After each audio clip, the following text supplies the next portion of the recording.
Good morning. Hello.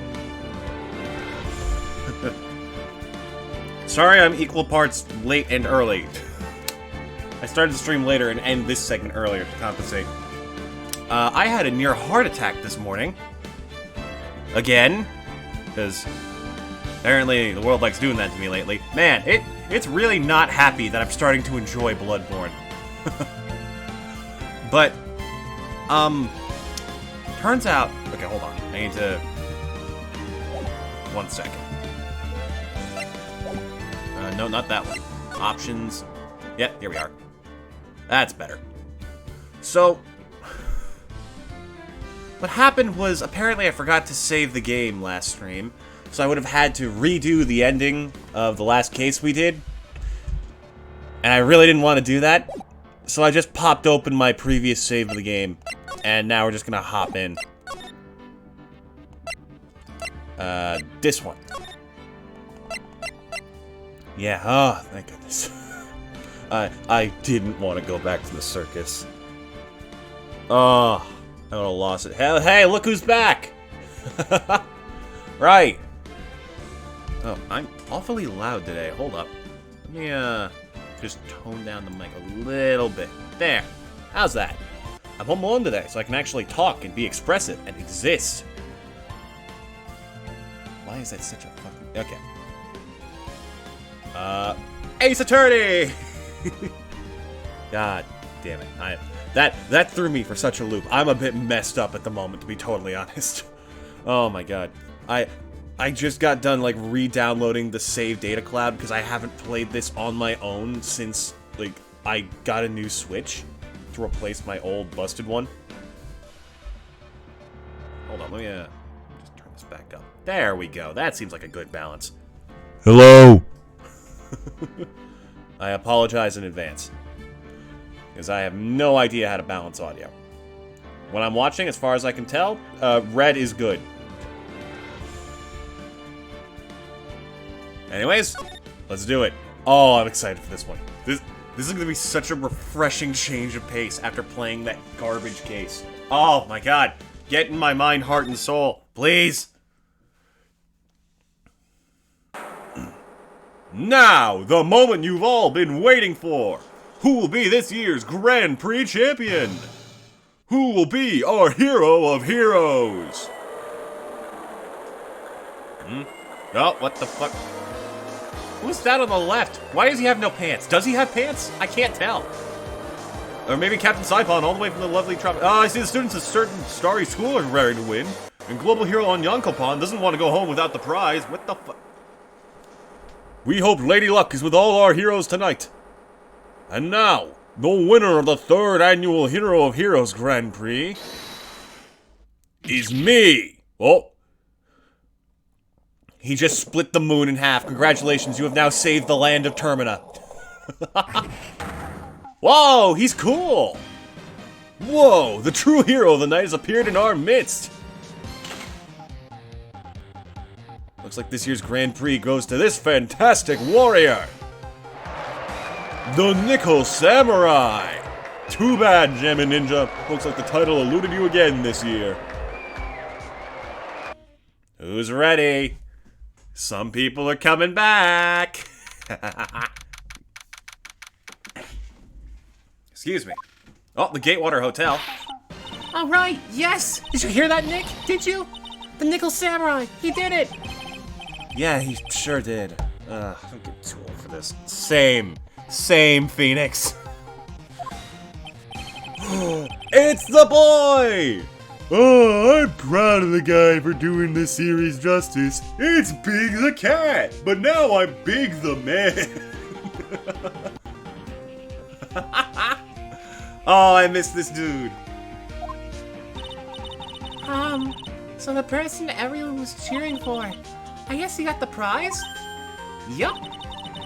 You know who we're talking about, right, Pearly? The Nickel Samurai. No, every Sunday I only watch the Education Channel's Kids Masterpiece Theater. Oh, Pearl. Honey. We need to get you into some Pokemon. Oh, this poor kid. Okay, that's it. From now on, it's the Nickel Samurai. All the kids watch it. Do you like the Nickel Samurai too, Mr. Nick? Is this what the humans are into these days? Should I study and research for my onslaught? No, Pearl. It's fine. It's fine. Cut. I feel so alive. Now that I'm out of that fucking circus. Thank God.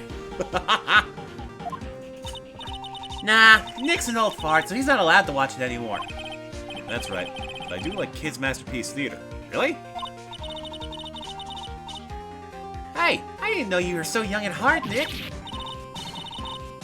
Mr. Nick, you're a grown-up. You're not allowed to watch it anymore. You're supposed to be busy helping me conquer the world. You're supposed to act your age and have interests that match. It's very important. Aw, give it a rest, Pearly. What's wrong with a man still getting a kick out of kids' games, huh? Pokemon's still fun if I modify the rules severely and punish myself at every opportunity. Don't let the flame die out! Looks like I made the right choice in inviting everyone here. I'm glad you're all having a good time.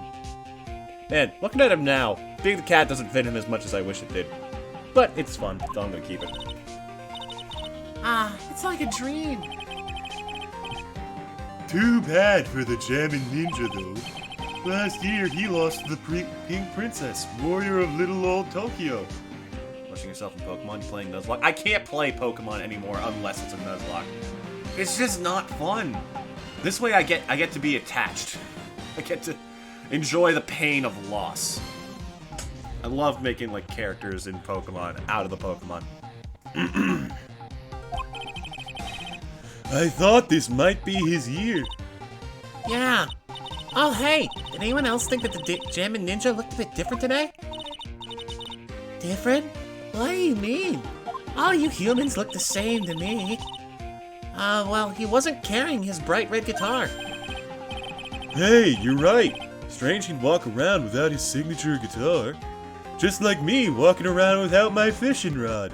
And Froggy! There it is. I found the big voice. It just took me a minute. I'll never understand these people and their shows. Anyway, Mr. Powers, thank you very much for tonight. Oh, it was nothing. I owe you one, so it's just my way of saying thanks. Hey, Nick, come on. It's time to get going to the lobby. There's a post-ceremony stage show that's supposed to start real soon. This case, man. Alright, I need to tone it down a bit. I'm already grating on my voice.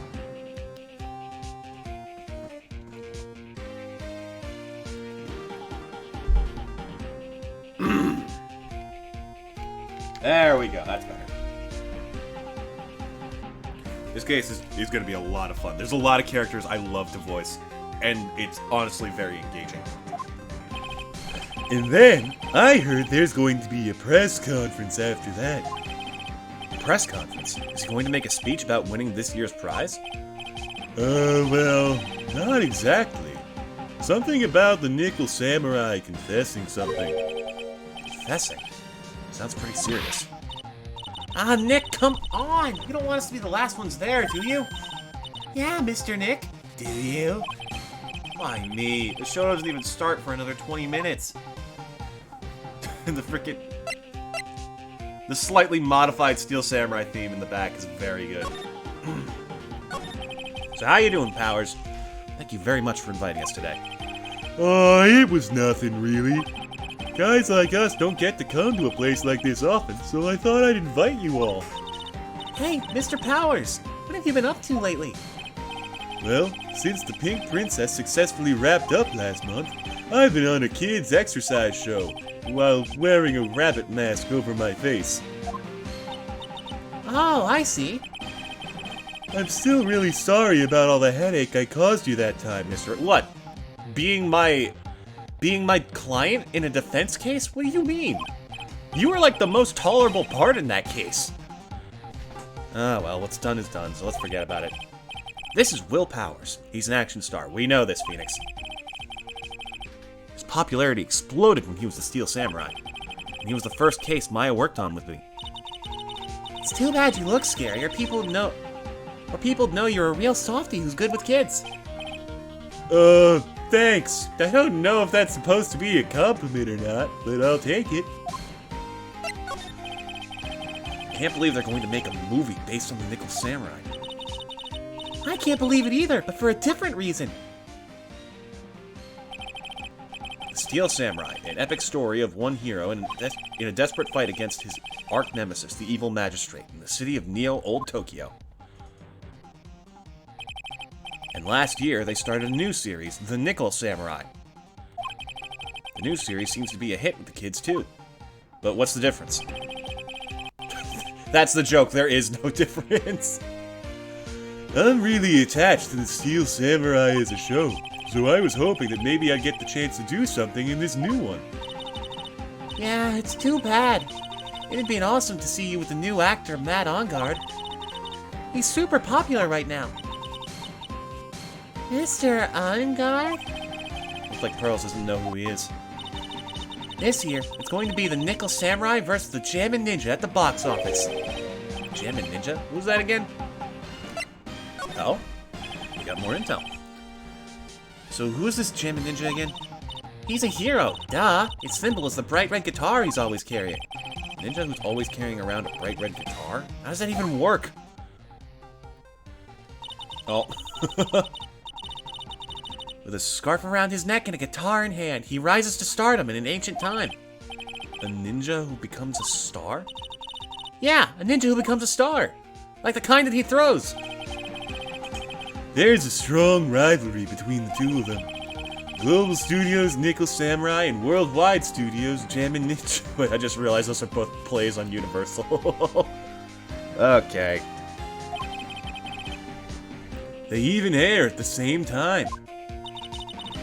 You know what I heard? I heard those two don't get along at all. The Nickel Samurai's on guard and the guy who plays the Jammin' Ninja, I mean. Nickel Samurai speaks French? Oh, you mean Matt Ongard, the actor. Phoenix, for fuck's sake. I guess even the world of heroes isn't a sparkling happy place. Yeah. Alright, we'll go to your frickin'... Wow, what is with this place? It's like I stumbled into Oz or something. Way in the back, there's a sign for the bathroom. Maybe I should visit it while I can before the show starts. Oh, I just remembered another character who comes back in this one. Oh, God.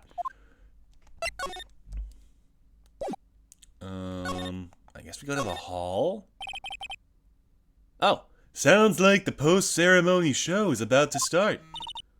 Alright, I'm so pumped. I wonder if he's going to show off his special move today. Are there any persistent elements between the cases? Characters will come back from time to time, especially in the first three. That happens a lot. But, what? It's almost always a murder, to my knowledge. I don't think we've ever done a case in one of these games that doesn't end with clearing someone of murder. And, I guess we have, like, this in this game, which lets us, like, tell if people are lying because it's a sequel, so it needs a new gimmick. I wonder if he's going to show off his special move today. Nickel Samurai smelting? Ah? Actually, what I'm interested in most is the press conference. You mean the big confession the Nickel Samurai is going to make after the show? So what is it? Don't you know what it's about, Mr. Powers? Well, I'm not the Steel Samurai anymore, so I don't have any idea. You know, an Uchigatana would also help if you know. Isn't an Uchigatana a type of sword? Wait a minute. You're not wrong, but also... Sorry. Huh, so I guess you're all going to the press conference then. Yeah, of course. If that's the case, then here, take these tickets so you can get in. Seems like the Nickel Samurai has confessed something after the post-ceremony stage show. Thank you very much. Oh, let's get going to the lobby. It looks like it's over this way, Mr. Nick. Okay, for great justice. What the fuck? Great justice. Wait. There's no way they're here already. Only a really gaudy hotel would have such a large, gaudy lobby to match. I think they're going to have the post-ceremony show over there. They're using a compact stage, I see. Ooh, I'm all ready to use my special samurai power. I'll fight our way to the front of the line. Maya looks like she's ready to start a fight. Oh, God. Oh, this is gonna be fun. Your attention... Oh. Your attention, please. Your attention, please. The Nickel Samurai's post-ceremony stage show will not be held tonight due to unforeseen circumstances. What? Why? Ow, you didn't have to pinch me. Pinch yourself if you don't believe it. The hell, Maya? We are asking for everyone's cooperation at this time, so please stay where you are. Oh, ominous music. This is a special request from the police. Huh? Police? Did they just say the police? Do you want me to go check out what's going on? Wait. I'll come with you. Freeze! You two, didn't you hear the announcement just now? Just finished telling you not to move. Who is this? That voice. I've heard that voice somewhere before. Oh, no. Here it comes.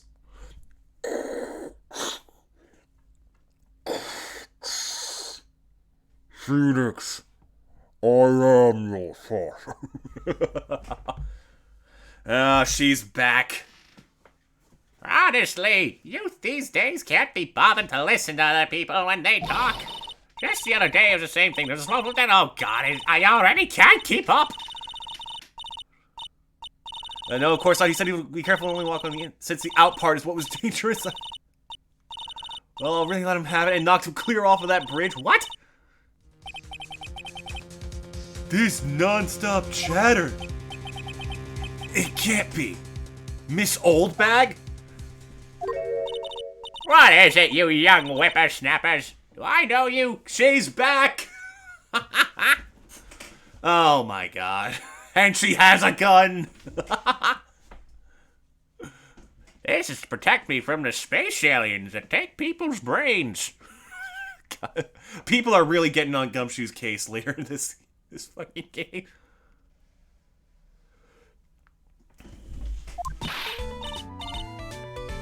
Wait, you're powers, aren't you? Yeah, about what happened back then. You didn't even get nominated this year, did you? Oh, that's right. You're doing that children's exercise program, trying to play nice. Aw, she's keeping up on his career. Looks like he's got a new fan. That's actually kind of sweet. Yeah, that's me. Thankfully, I still have a job. I love that show, and you're a hoot. You're the big brother. Oh, even with your face covered by a mask, I know that I want to work off. That's how it is, you know. I mean, if you don't wear that mask, who knows how many TVs you break? Wait, what? What am I saying? What are you doing here? Look at my uniform and tell me you can't tell I'm a member of security. I can't tell. You look like a cosplayer. That outfit. Annoying, noisy brats, get the blaster.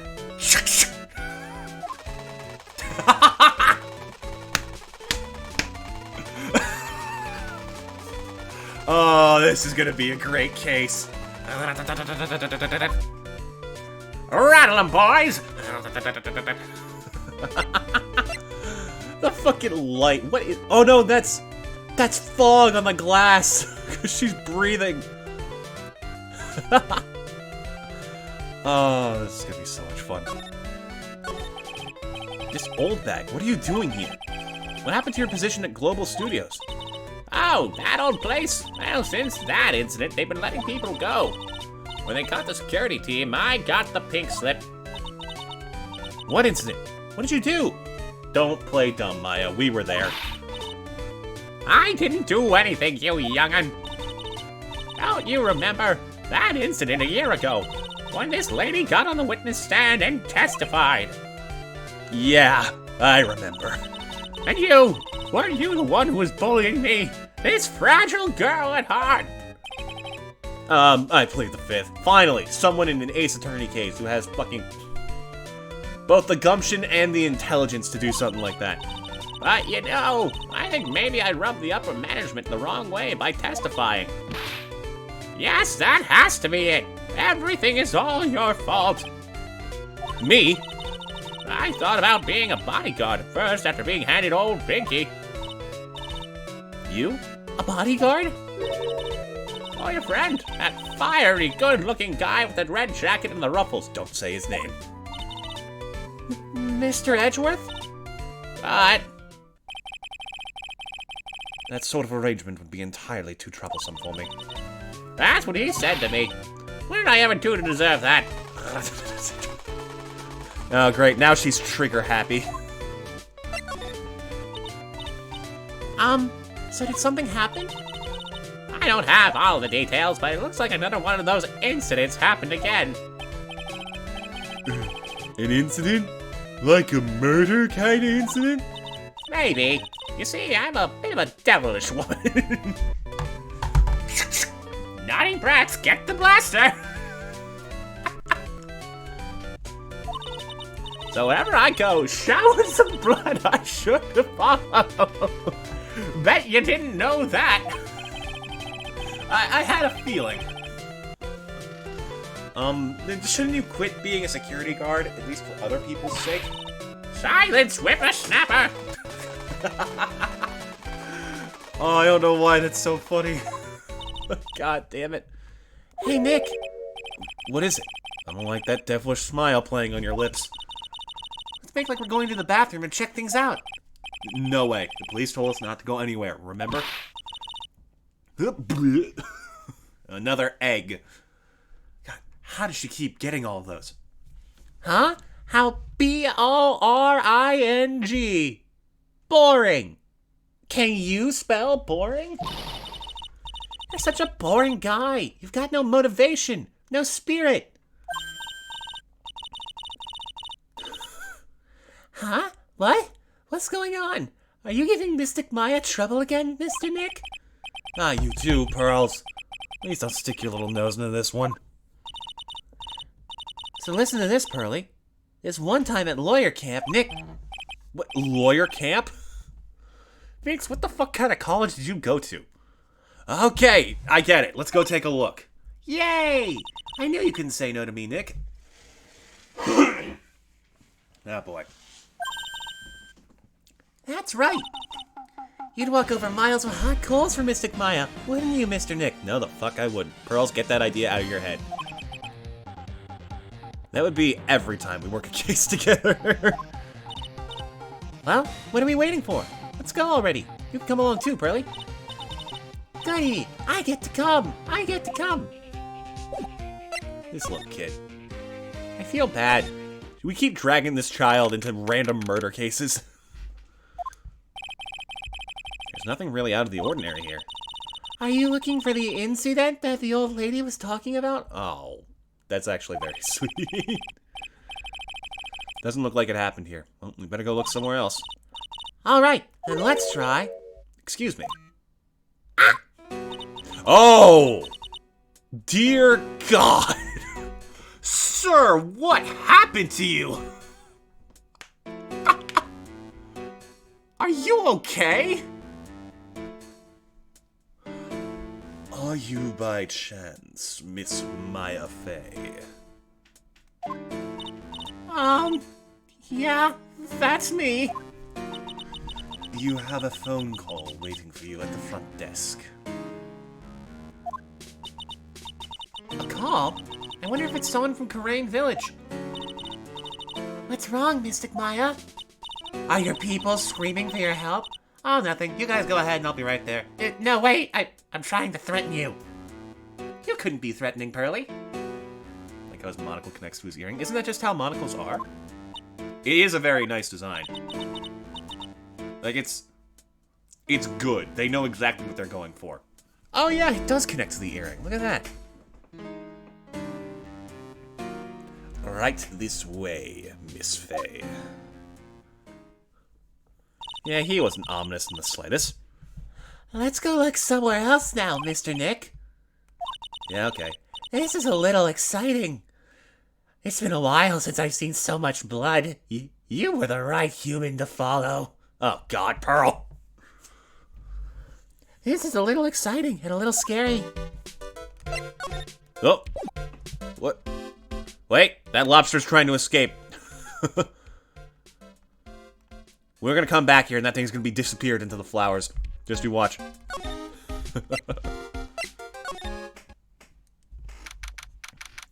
March 20th. Gatewater Hotel hallway.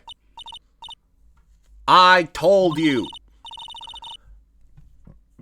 Excuse me. I get people the info they want, which means that I've got a right to know. Nope, don't care who you are. Oh, okay. See, that's such good character writing. That one little word lets me know who is talking. Nope, don't care who you are, pal. We're still investigating, so you can't go in. What's your problem? Just you wait. Oh, no. And now I know who this one is. Just you wait. It'll be all over the morning paper. Scrubber detective's secret scandal revealed. You'll see. I'll get you back. Those two sound pretty serious. That southern accent can only mean... Hey, Ryan! Oh, God. Madam Meatball makes her return. Hey, Lotta. Come on, do a gal favor and tell this cop I'm just doing my job and I've got rights. Ah, you! Oh, no. Ah, Detective Gumshoe. Hey, pal, help a guy out. Tell him that only the police are allowed here. Oh, great. This is the scene of a murder, so she should leave this to us pros. A murder? Ah, shoot, me and my big mouth. Say, I knew it. My gut instinct told me so. I always trust my gut. A murder, it said, and that's what it is, a genuine murder. Oh, dear God. This is already shaping up to be an absolute clusterfuck.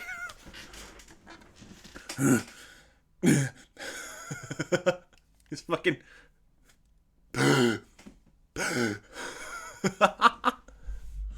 Hey, wait! Yeehaw! A murder! A big star, no less. Oh man, I'm in trouble now.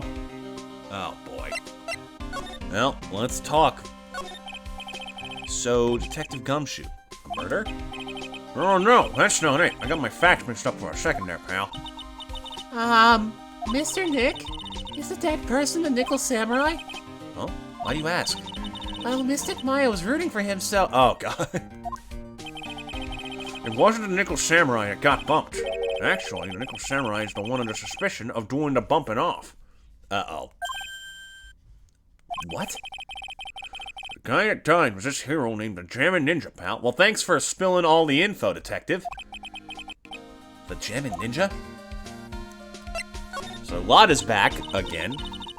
That woman with the big puffy hair that looks like cotton candy, it's a meatball! You mean Lotta? That woman, she was there that time too, right? That time? When Mystic Maya did that channeling. Oh, that time. Well, Lotta's a journalist, so that's why she was there. Journalist. It looks like she was hanging around here before a murder happened. Hanging around? Yeah, hiding and waiting in front of the Jammin' Ninja's door, pal. Why would she? She wouldn't tell me, pal. They said something about getting my big scoop. You don't think she did it to get a story, do you?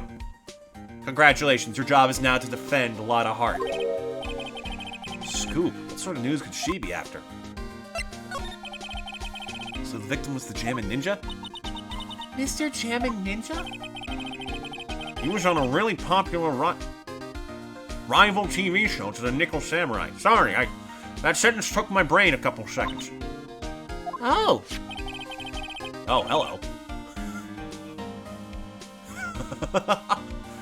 The victim was the action star, Juan Carita. Here you can see him using the removed straw of one of my brethren. Listen, pal, when it comes to straws, size doesn't matter. Oh, this is gonna be so much fun. He got a huge push and rode the express train to stardom. I mean, even I know who he is. Yeah, even I recognize his face. Oh, God. Oh, no. He shares in the egg. He's gearing one up, ready to fire. But I heard lately that Mad Uncar's been taking the wind out of his sail. I'm telling you, pal, as far as who's popular, those two are hogging all the limelight. Guess there's no space for Mr. Powers at all, huh? Poor guy. Mr. Onguard, that's the Nickel Samurai, right? Yep, I mean, no, you gotta say it with more oomph. The Nickel Samurai. Anyway, so now that Juan Cord is gone, that means Mr. Onguard has the whole stage to himself, would you say? I wouldn't bet on it, pal. We can't have that happen, you know? Can't have that happen. What's that supposed to mean, I wonder? Alright. I'm a defense attorney and am definitely involved in this. Would you take a look at this for me? Listen, pal, I'm not linking any info about the evidence to you this time. If I do, my salary's really gonna get it. And I won't even be able to get those instant noodles down at the discount market. Uh-oh. Jeez, Gumshoe, you poor dude. Well, we found out.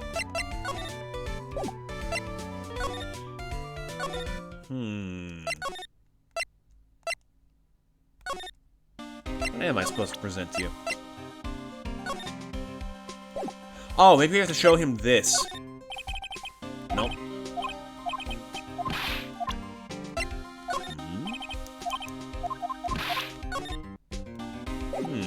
Oh, right, we have, like, profiles that we can show. Lotta. That girl is number 3 on my people I've seen a lot of lately list. Same. Oh, who's number 1? As if you need to ask, it's you, pal. Ah, so who's number 2? Maya Fey? It looks like she's not around this time. It must be nice to be such good friends with each other, isn't it, Mr. Nick? Somehow I don't think that's the real meaning of Detective Gumshoe's list. What do you think of yourself? I look good. I think I've lost some weight, pal. It's only wishful thinking. Wishful thinking, huh? In that case, I wishfully think I've lost some weight. I wishfully think he might face the facts one day. Lately, I've been on the instant noodles only diet, pal. Oh, poor Gumshoe. So, oh, same age. Young star who played the Jammin' Ninja was on bad terms with Matt Onguard, his rivals with the Jammin' Ninja. The Nickel Samurai. He really took the Grand Prix tonight. Maya's a big fan of his. Really? Oh, I'm sorry then. Why are you sorry? Matt Onguard was just arrested, pal. On suspicion of murdering Juan Corrida. What? Oh, here we go. Why was Mr. Onguard arrested? Sorry, pal. That's not something I can tell you. We just started the investigation, so we don't want any leaks. It's like yet another Steel Samurai hero is in hot water. Mr. Nick, if Mystic Maya knew about this... Yeah, I know. She'd make me take this case. I know. Well, that is 4 dialogue things, so he's probably not got anything else. Let's try talking to Oldbag. Oh, wait. Something's already changed. March 20th, Gatewater Hotel, hotel lobby. Hey, so what's going on, Mr. Right? You're my Mr. Right, Mr. Right. Okay, back off, Powers. It looks like Juan Corrida has been killed. What? Juan, he's... It looks like he was murdered, and a suspect was arrested. That suspect is Mr. Matt Onguard. You're joking, right? Nope, they arrested the Nickel Samurai on suspicion of murdering the Jammin' Ninja. Not again. I feel sick. Again? About a year ago, something just like this happened, Pearls. I still can't believe. No way. No way Matt would... Mr. Powers got in his hand. Oh, before I forget, this is for you, Mr. Right. I got this from the bellboy that came by earlier. Oh? Originally from the bellboy, can transmit and receive signals over great distances. For me? But why? I don't know. All he said was it was for Mr. Phoenix Wright, the attorney.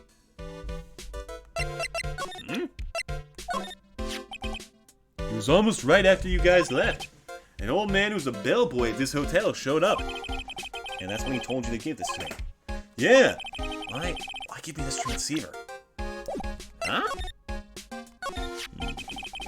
Matt is the most energetic and active actor out there right now. The Nickel Samurai really sealed his place as a pop idol, but he kept adding fuel to the fire of his rivalry with Juan anyway. Mr. Juan, he's the Shaman Ninja, right? Those two would butt heads over everything they could think of, but I'd say that Matt was the one who almost always came out on top. I guess some people only know how to relate to others by butting heads like a ram. Juan said that he'd take Matt on this time too, so he joined a rival TV show. And that was the Shaman Ninja? The stylish Nickel Samurai and the burning Shaman Ninja. Well, things turned messy real fast with those two using their shows for their war. And the final tally. Look around. It's pretty obvious how things ended up. Matt even won the Grand Prix this year. Final win over his rival, I guess. Press conference. Mr. Engard was going to hold a press conference, wasn't he? That's what I heard. Though if you wanted to get technical about it, it was the Nickel Samurai's conference. The Nickel Samurais? Yeah, he was supposed to wear his costume and give the press conference that way. He was going to be in costume? But why? I'm not sure. They don't keep me in the loop anymore. I was just wondering. Where's Mystic Maya? She's been gone a long time. Now that she mentions it, Maya was only going to answer a phone call. Maybe she got lost. I'll take a quick look around for her. And so it begins. Welcome to one of the most engaging cases in the series. Here we go. Ah! What is it, Mr. Nick? Huh? I'm not sure. It's coming from this transceiver. Yes? Hello? Right here. Is this Mr. Phoenix Wright, the attorney? And you are? You don't need to know who I am. I think you have other things to be concerning yourself with, such as... Help! Nick! Mystic Maya! Maya? So, Mr. Wright, you agree that the more important issue is the fate of the girl. Her fate? Does he mean what I think he means? Maya, where are you? Are you hurt? Come now. Don't fall apart on me just yet. This. No. This can't be. Now that I have your attention, Mr. Attorney, I have a modest proposal for you. If you do what I require, I will return to you your valuable item unharmed. What is this called again in your fancy lawyer terms? Kidnapping for ransom. Yes, that's it. This is a kidnapping. Ah! Mystic Maya! Mystic Maya! My sight, everything's fading away. I personally fucking love this case because this shit gets intense from the get-go.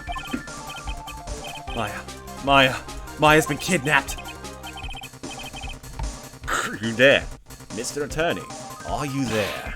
How much? How much do you want? Very good, Mr. Attorney. I'm glad you have such a good grasp of the situation. Hurry up and state your condition and then return Maya. Money is not what I seek. What? What I want is a certain verdict. I would like a complete acquittal. Complete acquittal? What in the world have you done to need? I am not the person you will be representing. What? You are currently at the Gatewater Hotel, are you not? And I know that a murder has just taken place there. Juan Corda was killed and the suspect is Matt Engard. You are, as expected, quite on top of things, Mr. Attorney. Now then, what I want is very simple. I want you to obtain a complete acquittal for Matt Engard. Matt Engard? But why? He did not kill anyone. I can attest to that. However what? However, someone is framing him for the murder. A very smart someone setting him up to take the fall. If I agree and do what he wants, can I believe he'll keep his end of the bargain? You are, of course, at liberty to take me at my word or not. However, there is one thing you can take as fact. Right now, your very precious item is with me, in my possession. Help! Nick! Maya! You have 2 days. Of course, tonight he will be in questioning with the police. The trial is in 2 days. At that trial, you will win a not guilty verdict. Remember, you only have one chance. One chance, Mr. Attorney. One? You expect me to get a not guilty in one trial day? Yes, exactly. I don't believe I was wrong in choosing you, so don't let me down. Oh yes, that's right. Now that I am playing the role of the kidnapper, I can't pass up this chance to say. And don't even think about calling the cops. Not great, but you get the idea. Damn it! Who the hell are you? I think that's the first time I've heard Phoenix cuss. Quote unquote. Cuss. If you would call hell a cuss. Very well. I'll tell you that much. My name is The Killer. The one flaw in this case is that some of the names are horrifically stupid. Beep.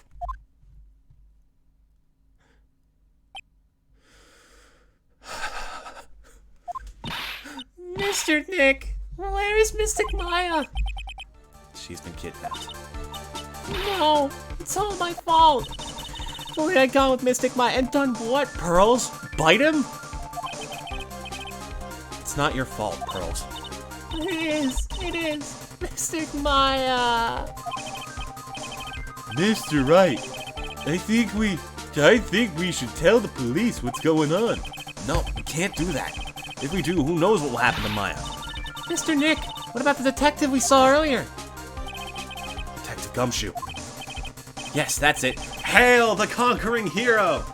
Wait here and I'll be right back. Alright, I'll take care of Pearl while you're away. What? Ransom? Damn it, he beat me to it. No, nothing, pal. Shh, not so loud. Ransom's complete acquittal for Matt Ongard. Wait, the deal is complete acquittal in exchange for Maya, you mean? And this means Matt Ongard is obviously the killer, pal. No doubt about it. The guy said that Mr. Ongard is innocent. You really believe what a kidnapper tells you, pal? I guess he has a point. If Ongard really is innocent, then why the kidnapping? And on top of everything else, there's all this evidence we keep finding. Huh? The forensics team's having a field day back there. But strange. There's so much evidence and it feels like something's wrong. There's too much evidence? Is that possible?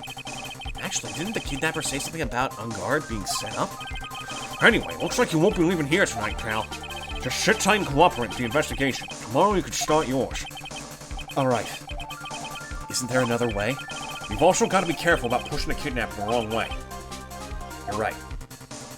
Yeah, speaking of which, Phoenix, why was your first instinct to go to the detective? I mean, I guess he is a friend, quote, sort of. I have a bad habit of using the term quote-unquote. Oh, date, time, location.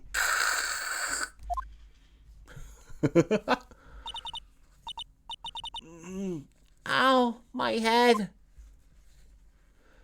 Oh, yeah. I love this case because of how smart they are with it. They do a lot of really cool shit. Where am I? I wonder if I'm still in that hotel.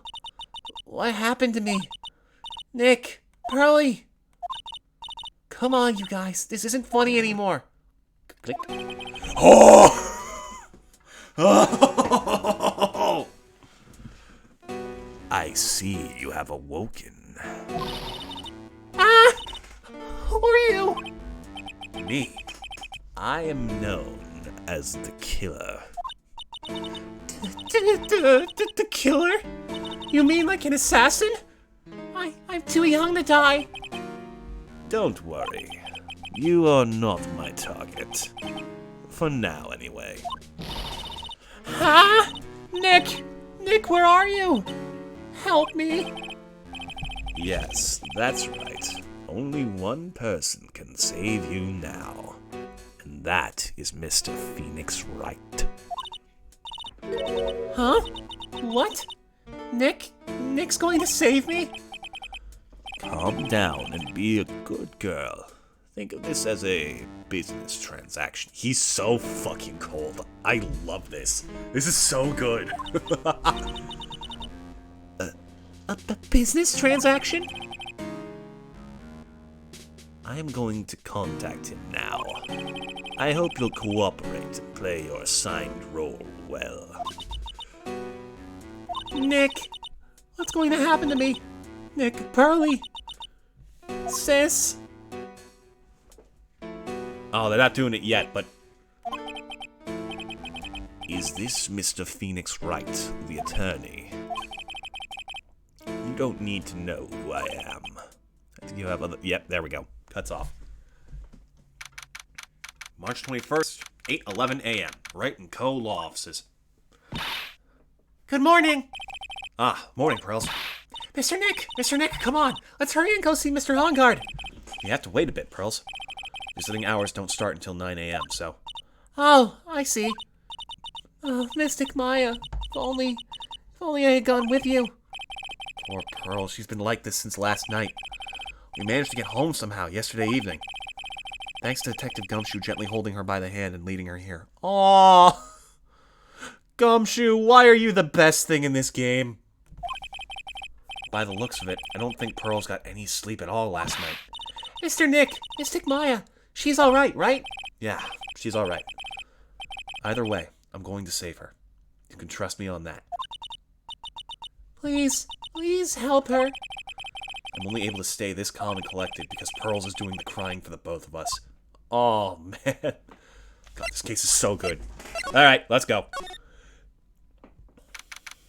March 21, 8:57 a.m. We get here early. Oh, it's so good. So many little things in this case. They're so well done. We couldn't wait for visiting hours to start, so Pearls and I came down here early. There's one nickel samurai charged with the murder of the Jammin' Ninja.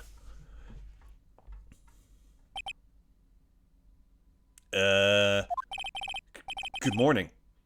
How are you today? I know this situation might be a little tough for you. Where? Oh, sorry, dude. I already signed up. Excuse me? I already have life insurance. I signed up a long time ago because my job is, you know. Oh, no. We're not insurance salespeople. Really? Dude, I really don't need that right now either. Fire extinguishers. I mean, this building isn't my house, so... No. We're not here to sell you fire extinguishers either. I'm a lawyer. My name is Phoenix Wright. A lawyer. This fucking dope. Hold on a sec. I'm gonna ask my manager, okay? That's a really good portrait. I don't know what it is about that one, but I like it. Nickel Samurai sure is a strange person, isn't he? I can barely manage a voice for Pearls. I think strange is an understatement. Sorry about that. You're just in time. Huh? You're a lawyer dude, right? My manager's looking for a good one right now, so how about it? Mr. Nick, this is our chance. I have to make him let me take his case. I have to. I mean, he's already asking for you. Sorry to intrude, but I'd like to ask you a few personal questions. That's okay, but dude, my autobiography is coming out soon, so if I say stuff without the publisher's approval, then I'm gonna be in real hot water. All stuffy today. Hold on a sec, I'm gonna ask my publisher, okay? Yeah, dude. Mr. Ngai is so lucky. He has so many people he can talk to.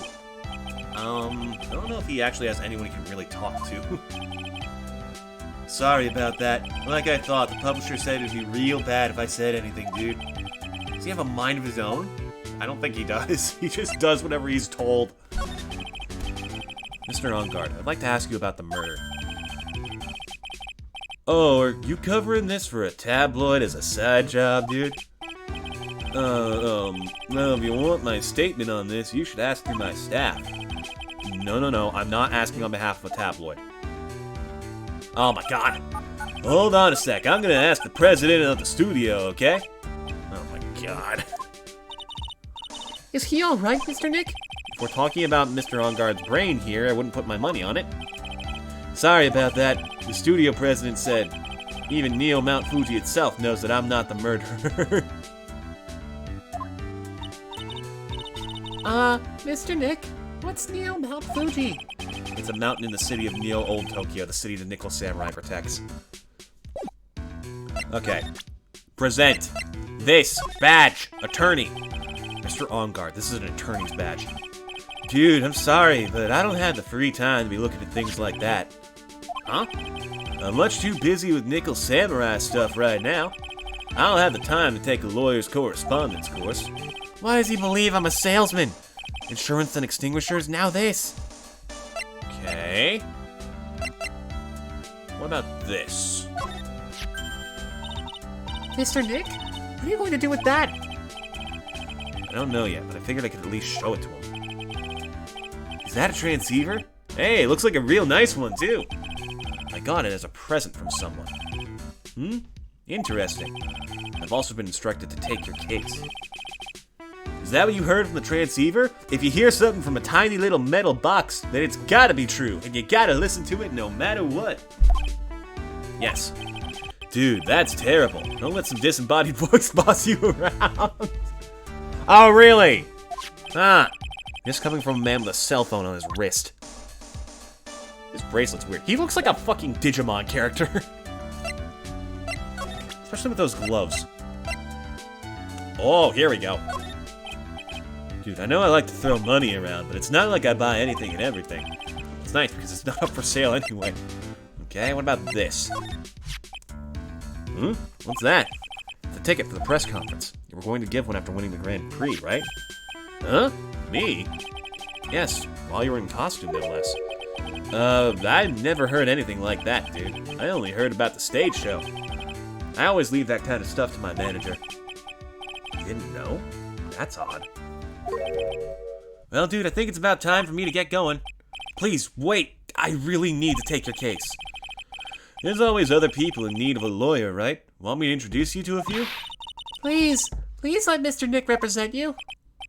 Man, oh man, lawyers these days. Now you dudes use kids to pull in clients too? If you don't take me as your lawyer, then the killer is going to...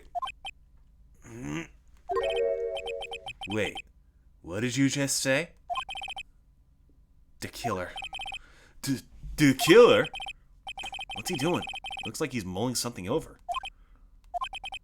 Alright, dude. I accept your terms. Huh? Oh, no. He knows the assassin kidnapper. I'll let you represent me in court. We did it! We did it, Mr. Nick! Yeah. I don't feel any better for it, and he doesn't look too happy either. Go ahead. Ask me anything. I'll help out as much as I can. Excuse me. Man, I thank my lucky stars that people know my name. Well, you're quite the hero, and you're in the national spotlight. No, I thank them because if they didn't know it, I'd have forgotten it by now. I didn't know who he is. Does that mean I'm not a good citizen? Just kidding, Phoenix. I'll never be a good citizen. Okay, we need to cut down Pearl's sugar intake. That's all this is.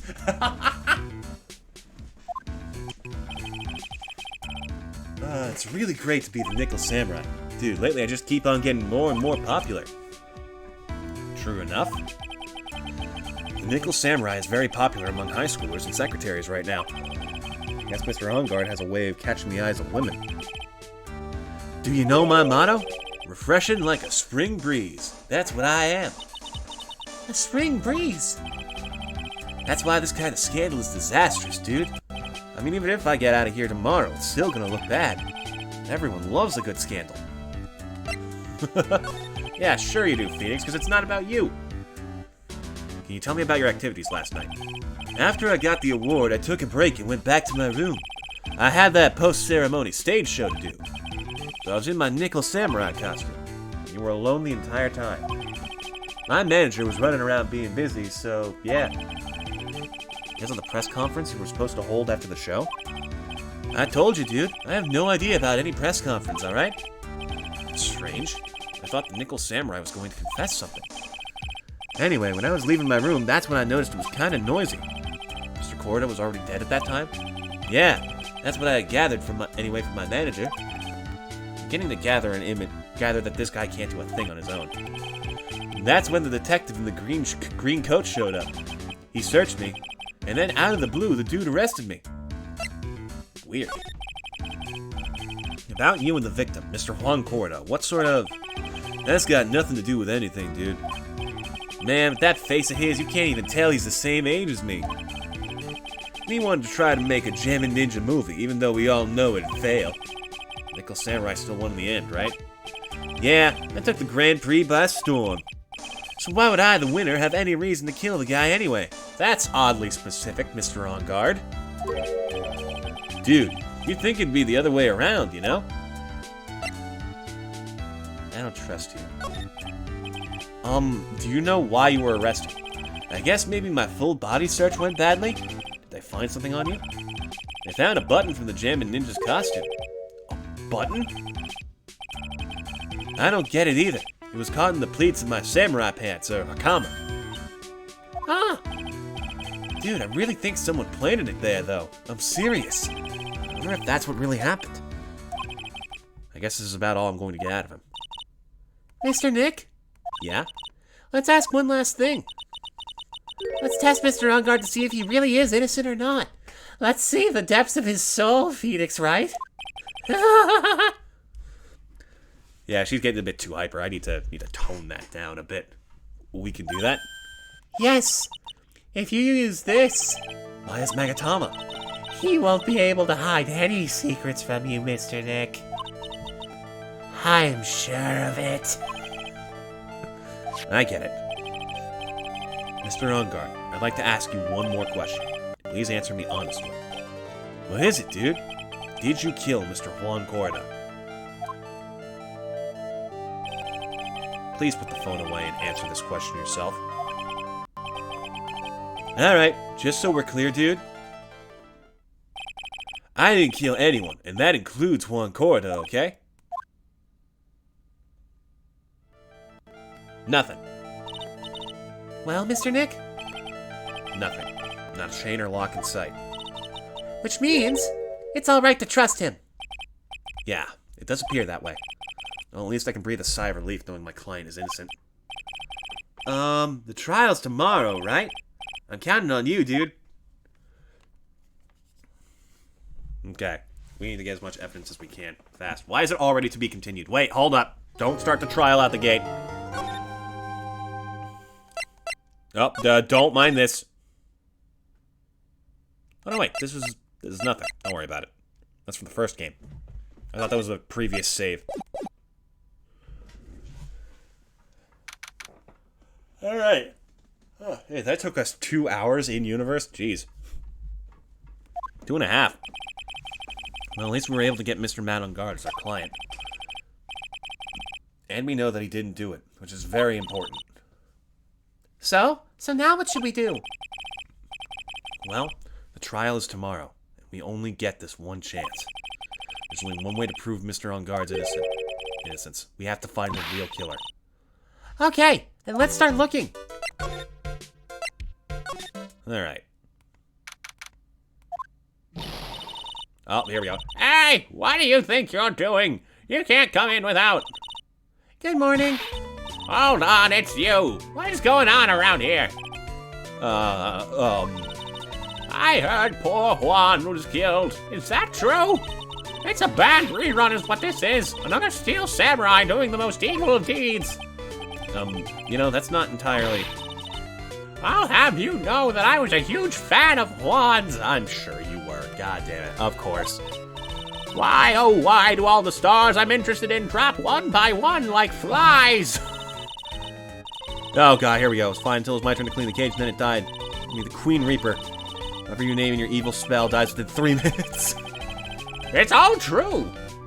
Phoenix, right? Oh! No, not yet. Actually, I wanted to ask you about the murder and what happened. Don't push me, boy. Mr. Nick, I couldn't hear everything she said because she was talking too fast. Miss Oldbag, could you please speak a little slower? Don't boss me around, you spiky-head smarty pants. Now die! The power of the Queen Reaper!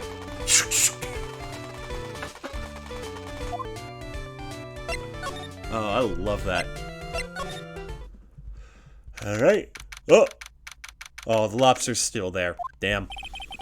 Looks like the investigation is still in full swing. It don't mean a thing if it ain't got that swing. The hotel staff and the police are running around like a bunch of headless chickens. I wonder if we can do any investigating of our own in this kind of atmosphere. Well, gotta roll up the sleeves and try, I guess. Let's see here. Gatewater Hotel hallway. Hey, you're here! Been waiting for you, Mr. Lawyer. What, Hey, Mr. Copfeller.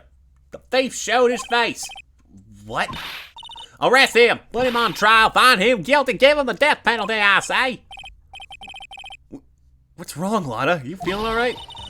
Looked here and there and up and down the mountain, but it ain't here. Why don't you just hurry up and give it back to me, you creep? What are you looking for? My camera.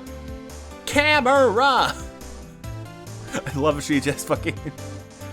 Kaymyra.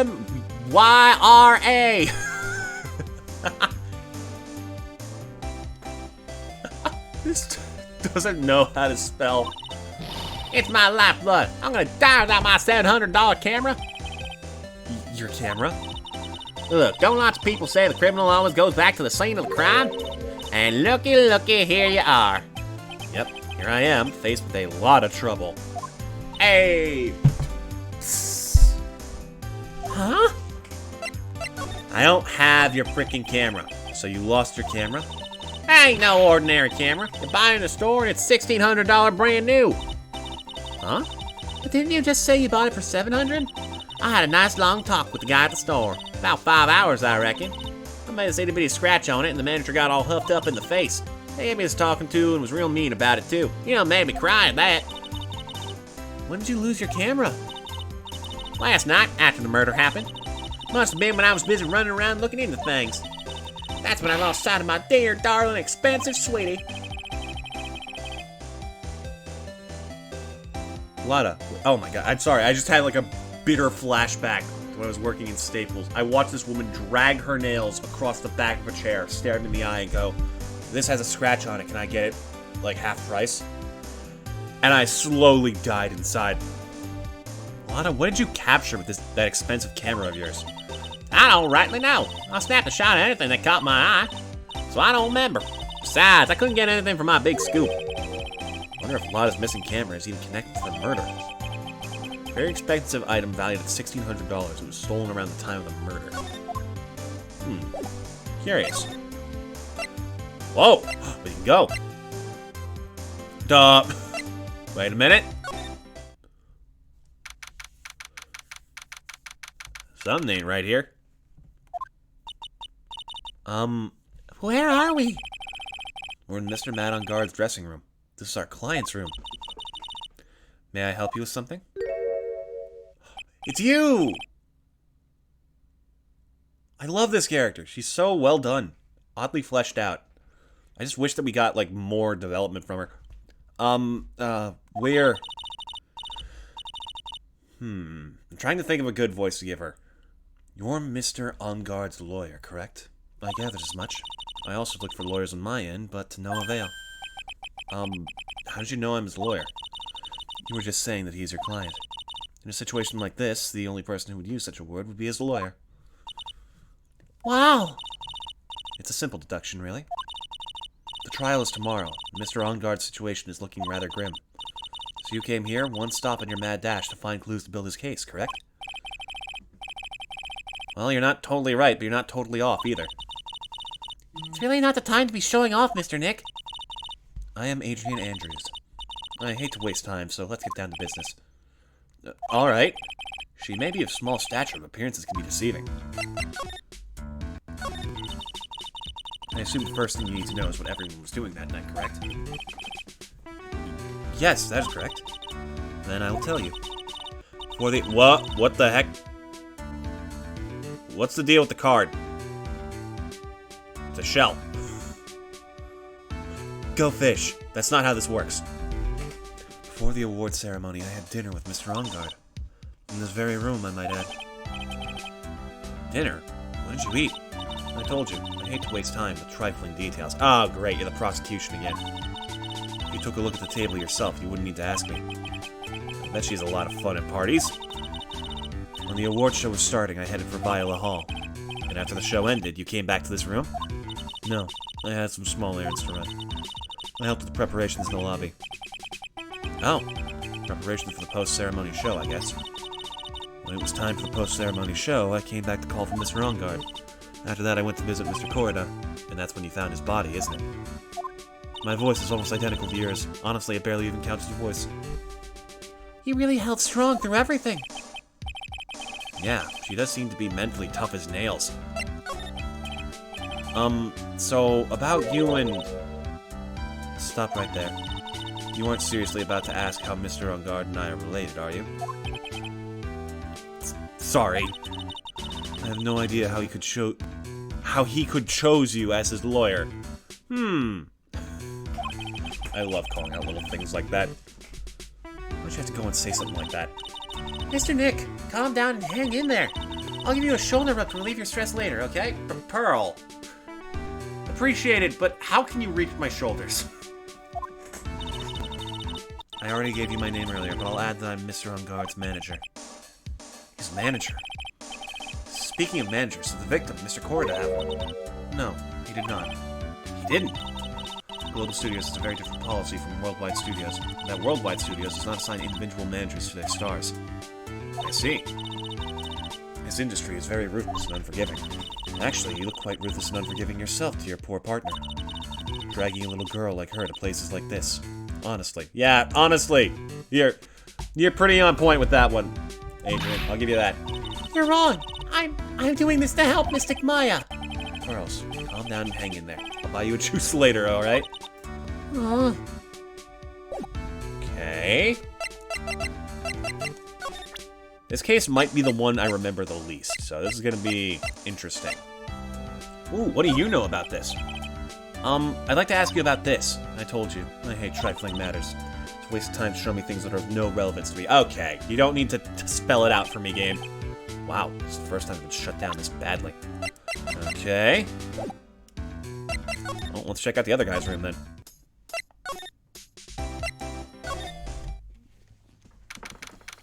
March 21st, Gatewater Hotel, Corda's hotel room.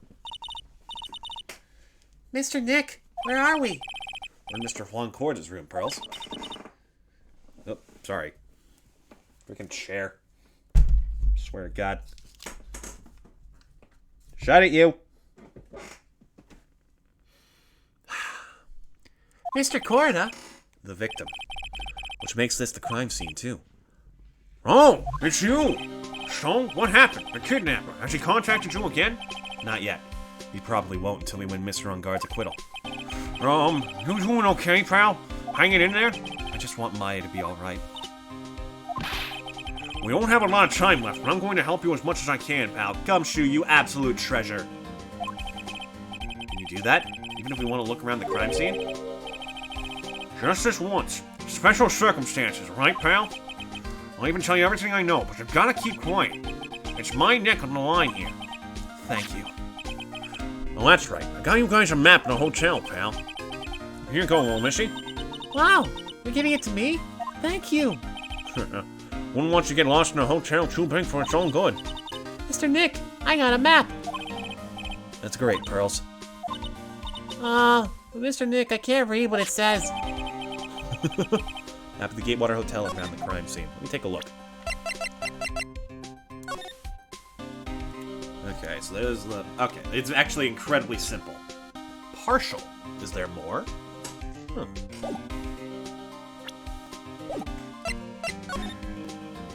Okay, actually, pause real quick. I don't want to drain myself too much of energy. I'm gonna go blow my nose a bit, see if I can prep my voice a bit more.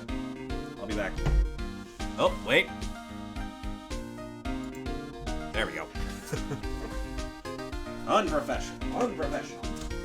What a fool I've been.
I promise.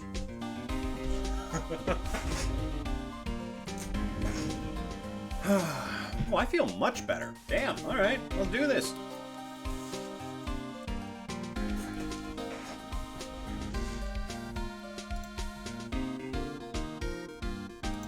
No, wait, that's not it. Projector. Here we go. I reference that a lot during streams. The little projector is like, I can take the recording and pop it out into a window for me, so I can use one monitor to stream. But clicking on anything in the actual stream setup requires me to close said window very briefly, so I constantly have to reset it. Sure, we'll save. Alright, what's the cause of death? Do you know what was the cause of death? Well, technically, a final autopsy report isn't out yet, but we'll look at the victims to tell you, pal. It should? Yeah, here's a picture. Ah! Yeah, that'd do it. There's a knife in his chest. That knife does not look like it's in nearly deep enough to have caused... Huh? Yeah, Pearl. That's the murder weapon. So he was stabbed to death. They're looking at the fingerprints down at the lab right now. There were fingerprints on the knife? Yup. It looks like they're pretty sure they're Mr. Onguard's prints, pal. That's bad. Real bad. Crime photo added to the court record. Why was Mr. Onguard arrested? Because we had evidence on him. Evidence? Looks like the victim, Juan Corder, really put up a big fight. Whoa! Really? It doesn't look like that big a fight. It looks like something fell over. And that's about it. What is with all the bears, by the way? Can we talk about that? Signs of a struggle everywhere. Well, yeah, during the fight, his button came off. Mr. Onguard said something about a button. Something like one of those Gemin ninja buttons got caught in his hakama. But that's not all. What? There was a witness, pal. A witness? Who is it? That lady, Miss Oldbag. Oh, not this again. Please, anyone but her. The prosecution has plenty of evidence to make a solid case. Not to mention, there's something around where the victim was that's a little off. Something that's a little off? As in, that's for you to figure out, pal.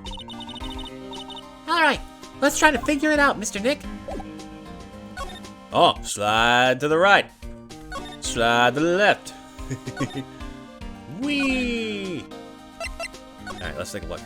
That is a absurd amount of bears. If I slide back to the right and I see Monokuma somewhere, I'm going to scream. Okay, good. I know this game was one of the things that would eventually inspire Danganronpa, but still. That'd be a hell of an Easter egg. What the fuck is this? Well, I guess I'm not allowed to know. Big Bear! Wow, there are a lot of bears. Alarm clock ones, collector's editions, stuffed teddies, plastic models. It's pretty overwhelming. Is there a kind of bear he doesn't have? There's even a few in the trash can. Yeah, I get the feeling maybe the guy didn't really like bears. Poor teddies. Aww. No! No! Stay the fuck away! Back! Back, Satan! Get out! It's hard to bear with all these problems!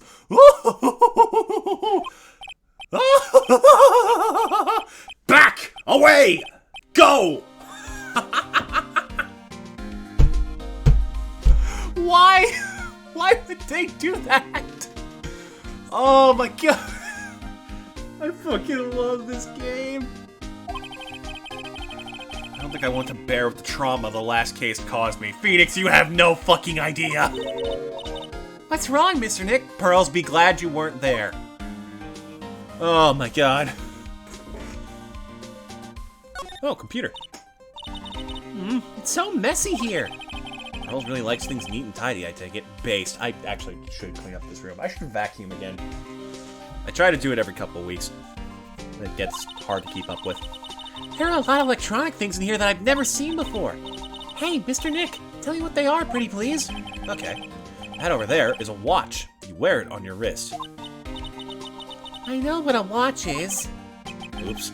For a second there, I forgot I was talking with Pearls, not my... Phoenix, how do you forget? Oh yeah, look, there's a watch. I thought he was joking. Doesn't look like there's anything else I can examine here. Okay, let's see this. Like, oh, okay, now I see the problem. There's blood all over the guitar case. This is a guitar case, I guess. A little beat up, but still usable. That's strange. The guitar is not here. Maybe he forgot to bring it to the show?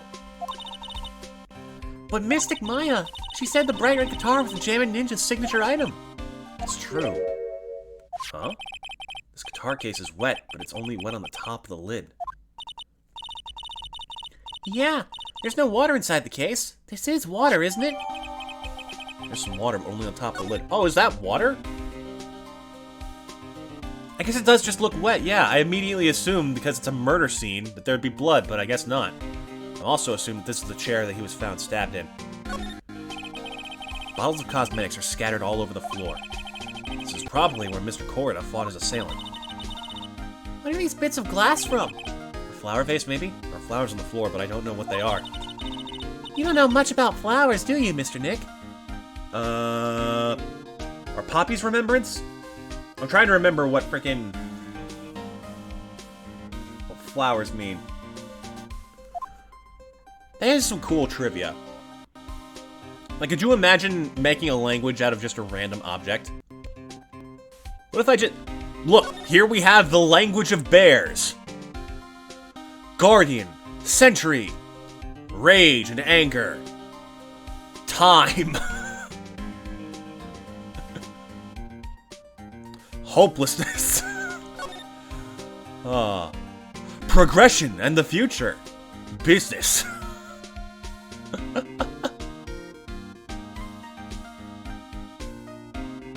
Let's see. What else is there to find? Is there anything to find? Just this, I guess. Looks like Mr. Corda had a dinner last night. This bottle, it's tomato juice. Definitely not to be mixed up with blood. We had a lot of food at the award show last night. I wonder if the stars had gone on stage after only eating a meager meal like this. Hey, a steak's a pretty good meal, Phoenix. You just need to appreciate what you can get, my guy. It's a beautiful wine glass, and there's tomato juice. Wait a minute. How come that thing's still standing? You didn't even spill a bit. Ew, tomato juice. I don't really like it much. I can't understand how people do. There's a bottle of it on the table over there. It's probably where this came from. Doesn't it seem weird? That seems weird. I mean, everything else is scattered all over the floor. She's right. The flower vase was broken. The makeup is strewn everywhere. Why is this glass the only thing that's still all right? Down next to the victim, it's filled with tomato juice. No sign it's been drank. Curious and concerning. So that's a bed, right? I'm sorry, my heart just stopped for a second at the thought of Pearl never knowing what the heck a bed is. Oh my god, how awful was your mother? I mean, yes, she's a murderer, but what? You poor fucking kid! Yep, it's big, but it's a bed. Ah, Mr. Nick, it's so soft. Oh my god, poor Pearl! The real one, not the freaking possessed demon that I've made up. Big beds must be a rarity for her. Aww. That's it. Phoenix, you make stupid amounts of money. You're gonna need to give this kid just like a good life. Take her to a theme park someday. Oh my god, Pearls is gonna lose her mind.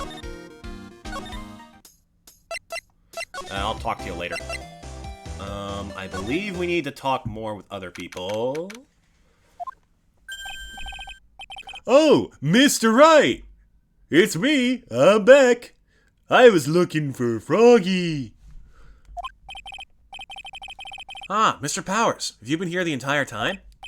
Yeah, people connected to the murder aren't allowed to go home, let alone leave. I'll never escape this eternal hellscape. So what's the Jammin' Ninja TV show like? It started from a remake of an old movie, to tell you the truth. Jammin' Ninja, like the samurai shows, is geared towards kids. It's a story of a ninja who can't scale a wall, but became a big pop star anyway. Oh, so he's terrible at being a ninja. That's actually kind of cute. What? He was a really lousy ninja. Absolutely couldn't do any ninja things right at all. Boy, could he sing. With his trusty bright red guitar in hand, he took the ancient world by storm. A ninja with a bright red guitar. Phoenix, we've been over this. And then, the final fight in front of his beloved Princess Misole. I thought you said he couldn't do ninja shit. Why is he in a fight? Jammin' versus the Muromachi 5. Jammin' versus the Muromachi 5. Suddenly, our brave hero catches a not-so-jammin' cold the night before Battle 3. Oh, it's too bad for him. Yeah. But this kind of pop music-based love story is something high school girls really like.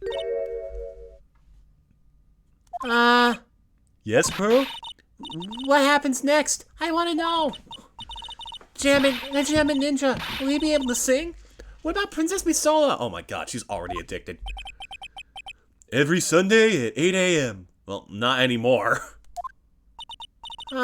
Which show should I watch? I'll record as many as I can for you, kid. I can't believe she's really considering it. Oh, right, the other one.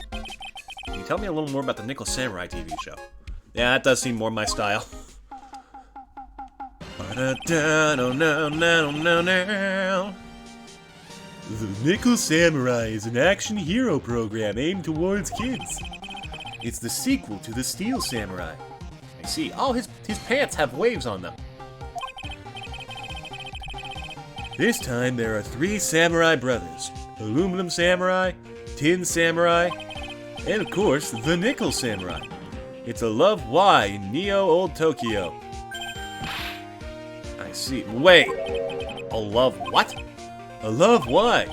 His girl, Sayo, works at a tea shop and all 3 guys fall for her at the same time. Oh, I guess the Y shape is like the 3 brothers colliding over this one girl. Anyway, Sayo is actually the daughter of the evil Strawberry Clan's leader. Sounds like an unusual situation, like Romeo and Juliet times 3. Yep. That... Actually, I take it back. Not really my kind of thing. I did love Power Rangers as a kid, though. I still love Power Rangers. Fuck you. Yeah. Strange thing is, this sort of forbidden love story is really big with the office ladies. What? Really? Yes, Pearl? What happens next? I want to know. Yeah, okay. Every Sunday at 8 a.m. Or at least it used to. I'm going to stop watching Kids Masterpiece Theater starting this week. I can't believe she's really considering it.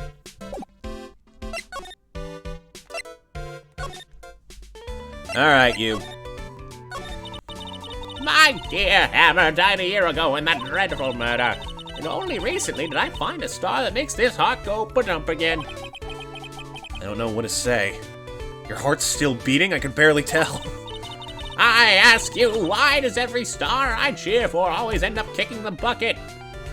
Hey, how about I cheer for you in court there, Sonny? I'd watch your words. No one's going to say anything. Get away with saying anything bad about my Juan. I haven't said anything. Well, I don't believe a word that woman says anyway. Huh? What woman? That irritating backwater girl with the afro and the horrible country accent. In the distance you just hear. It's a meatball! I mean, what is that manner of speaking supposed to be? And why does she never stop? God, could you imagine what it's like if someone just didn't stop talking? Imagine that sort of little wall of text moving faster than you could possibly keep up with. It's just so insensitive. Honestly, women these days, they don't know the meaning of the word Okay. Okay, Boomer, shut the fuck up. Pearls, are you thirsty? A little. Okay, I'll go get you some juice or something. Aw, he takes good care of her. He's got to. This girl's got, like, no family left. What else can we do? If you would abandon Pearl, you are not a friend of mine. You disappoint me immensely. Okay, maybe that's too mean. Maybe we just don't have the situation to take care of a kid. I don't like making fun of people aggressively. My form of bullying is aggressively telling my friends how important they are to me. Or like, if they ever talk bad on themselves, I'm like, hey, don't you dare talk about my friend that way!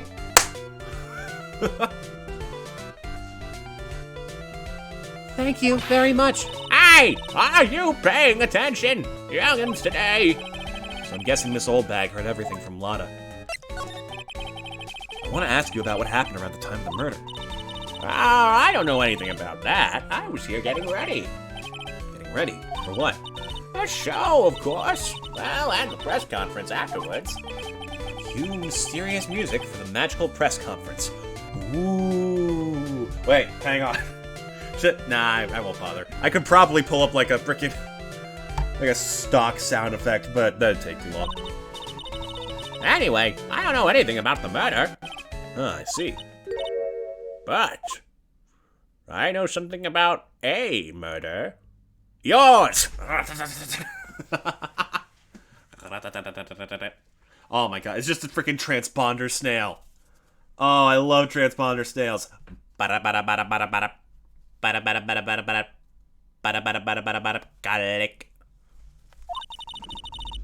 If you're talking about what I saw, that's different.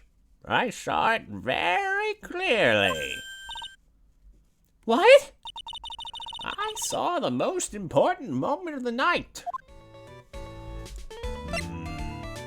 This is gonna be it's gonna be just a fucking bit, isn't it? The most important moment? You don't mean...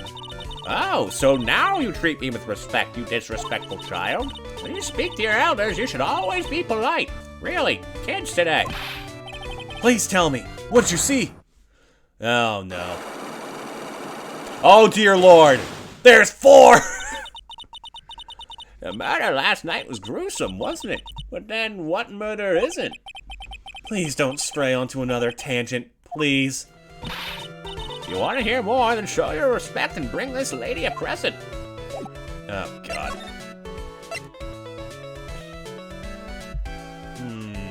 Okay. Okay. She said she's a fan of Juan. Maybe there's something in his room. Wait. Okay, for some reason I thought his, like, mutton chops glitched out and looked extra pixely for a second. I don't know. Huh, weird. God, you look horrible. You look horrible from the front, Lana. I'm sorry.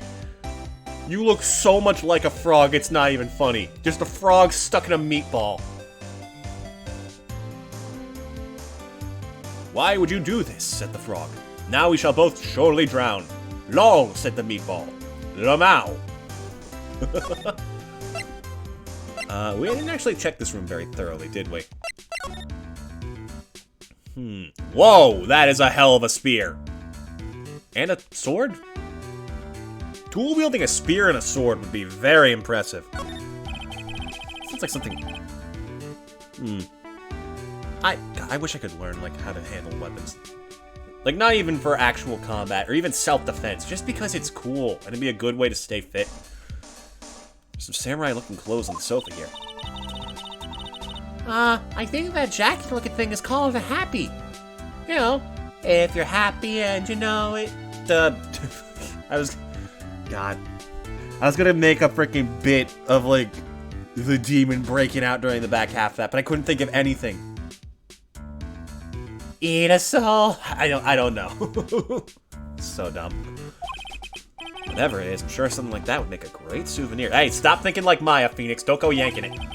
I would be absolutely thrilled. Looks like dishes left over from dinner. A dinner for 2 with that. I'm sure they're Mr. Ongard and Miss Andrews plates. Looks like they had T-bone steaks. With Global Studios and T-bone steaks.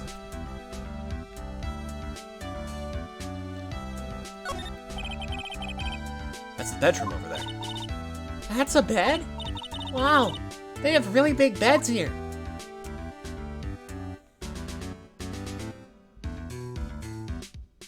Oh, what's up here?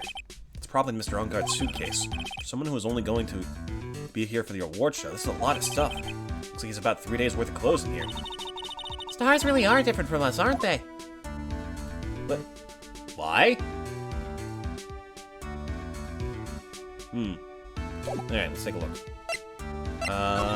Nothing new to talk to you about. Oh, we do have some stuff. Hold up. Oh, what do you think about the murder? Oh, okay, apparently the murder is too trifling to talk about. How about this? Okay, let me try profiles. Start with Powers. Do you know anything about him? That's Mr. Will Powers. He's an actor contracted with Global Studios. He's a very nice man. A man with a good heart. That's all he is and ever will be. Jesus, Frick, what the hell, Andy? Ugh, a horrible thing to say. Society doesn't care about genuinely nice people, Mr. Ray. We must fix society. How can I not take anything seriously? Well, for a second, her face twisted in pain. I wonder if something happened to Miss Andrews. Hold on, I'll check. Like, reaches into Adrian's head. Like, her hand just phases through. Ooh, there is some juicy pain in here, Mr. Wright. Would you like some?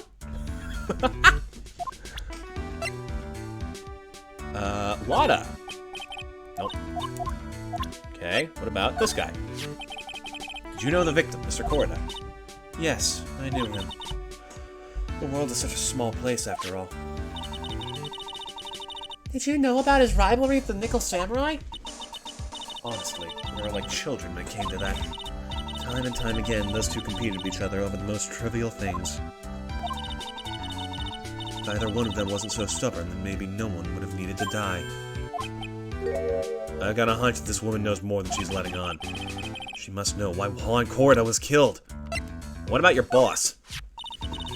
I asked to become Mr. Engard's manager.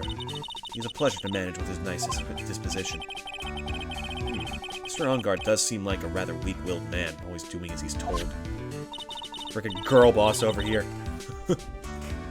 He's always saying my manager, right, Mr. Nick? Oh? What about her? Nothing. Oh, motive! You have any ideas as to why Mr. Corda was murdered? Why would you ask me about such a thing? I'm just doing my job. So, do you have any ideas? Yep. Liar, liar, plants on a wire. Okay. Miss Andrews? Sorry. There's nothing more I have to add to this conversation. Wait a minute. Miss Andrews.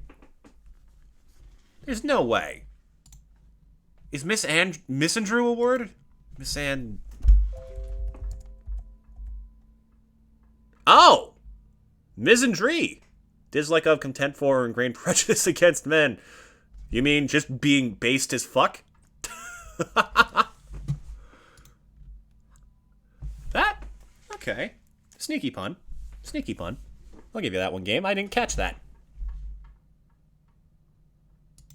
I love catching, like, puns in names. That's why I loved Fossil Fighters growing up. So those were so ridiculous. It's honestly hard to call them puns. Sorry, but there's nothing more I have to add to this conversation. Is it a Cyclops, Mr. Nick? Strange. I was easily able to reach into her head. Yeah, Pearl, because you got otherworldly powers. I'm only human. Remember that, Phoenix. You are only human. Yes, there's getting to be more and more of these lately. Yeah, this is a big one. Man, almost 2 hours in, and we haven't even found, like, the first actual thing. Lana, please tell me what you know about what happened at the time of the murder. Well, from before the ceremony last night, I was hanging around here in this area. Yeah, actually, I was here until around the time Mr. Engard was arrested. What were you doing here? You sure you went to school, city boy? Wherever Lotta Hart goes, there's a story to be found. A big scoop to be had. Along with death, murder, and other such Entertaining articles. A big scoop? Told you before, I'm gonna be the best tabloid photographer the world ever done did see. Wrecking course, that means always looking for the perfect shot. They brought that fucking wrecking course bit back. God damn it. I wonder what scoop she was after this time. Although, I was also on the lookout for the other stars that were here. So maybe I wasn't here the entire time.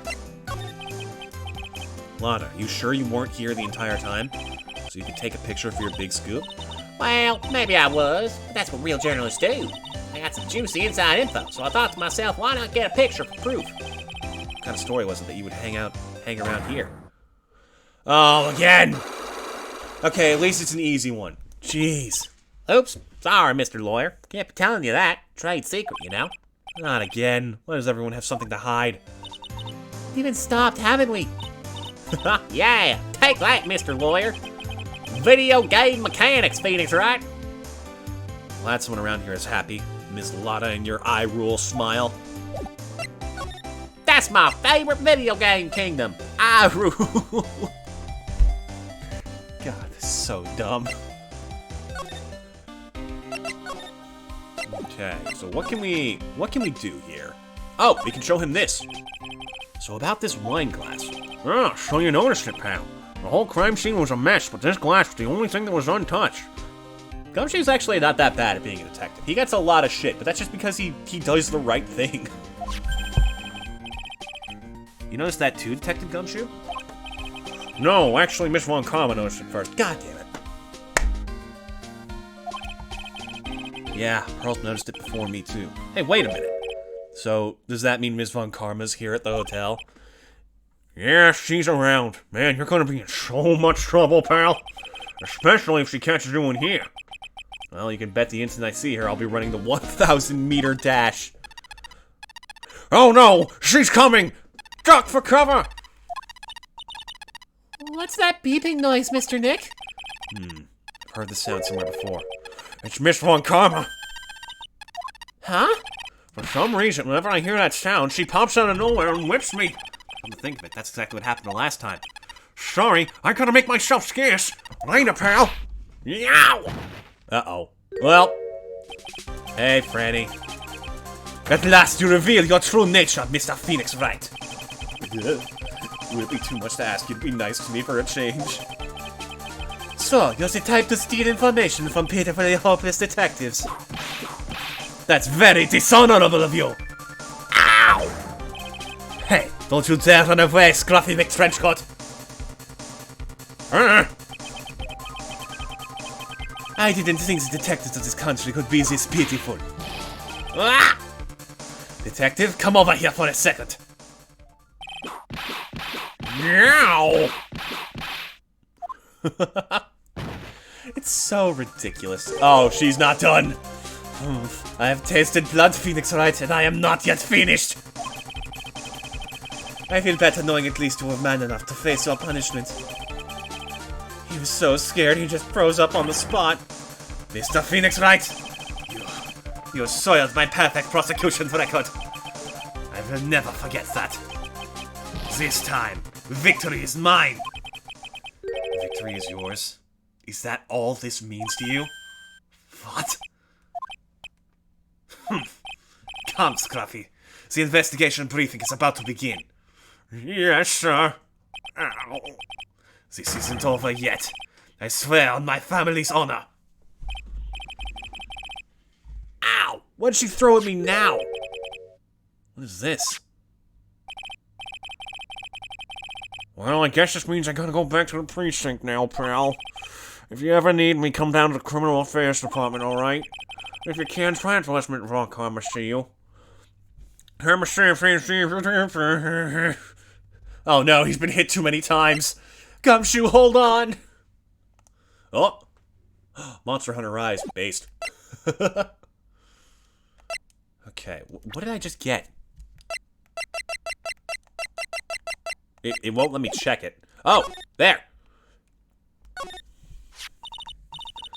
Mr. Nick, what's this piece of paper? It's called an autograph. Autograph? The paper's got Mr. Chords' name written on it, so it's his autograph. I can't read it at all. To be honest, I've never seen writing that looks like this. Ah, it's a special way of writing called cursive. It's almost entirely pointless. It only exists... and only exists to confuse people. Look there. See how it says "to my dearest Wendy" in more normal letters here? This sloppy, unreadable writing. It's crazy and cruel to give this to someone. Damn right it is, Pearl. Hold on. Wendy. I've heard that name somewhere before. Oh! She's just called the security lady in this one. Well, that sucks. If you hadn't played the first one, you wouldn't know about that. I mean, I guess you wouldn't know about quite a lot, but still.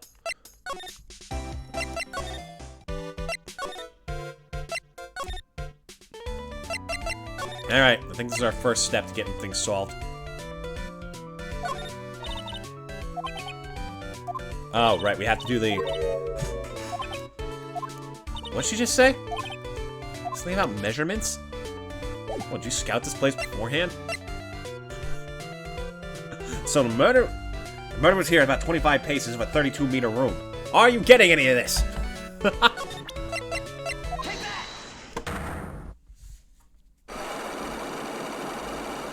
Alright, time to break this old bag open.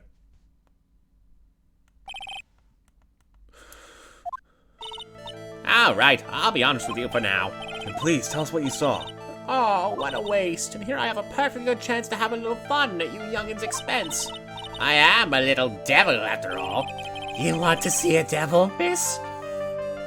Doesn't that imply you aren't a good person? Alright, I'll give you what you want.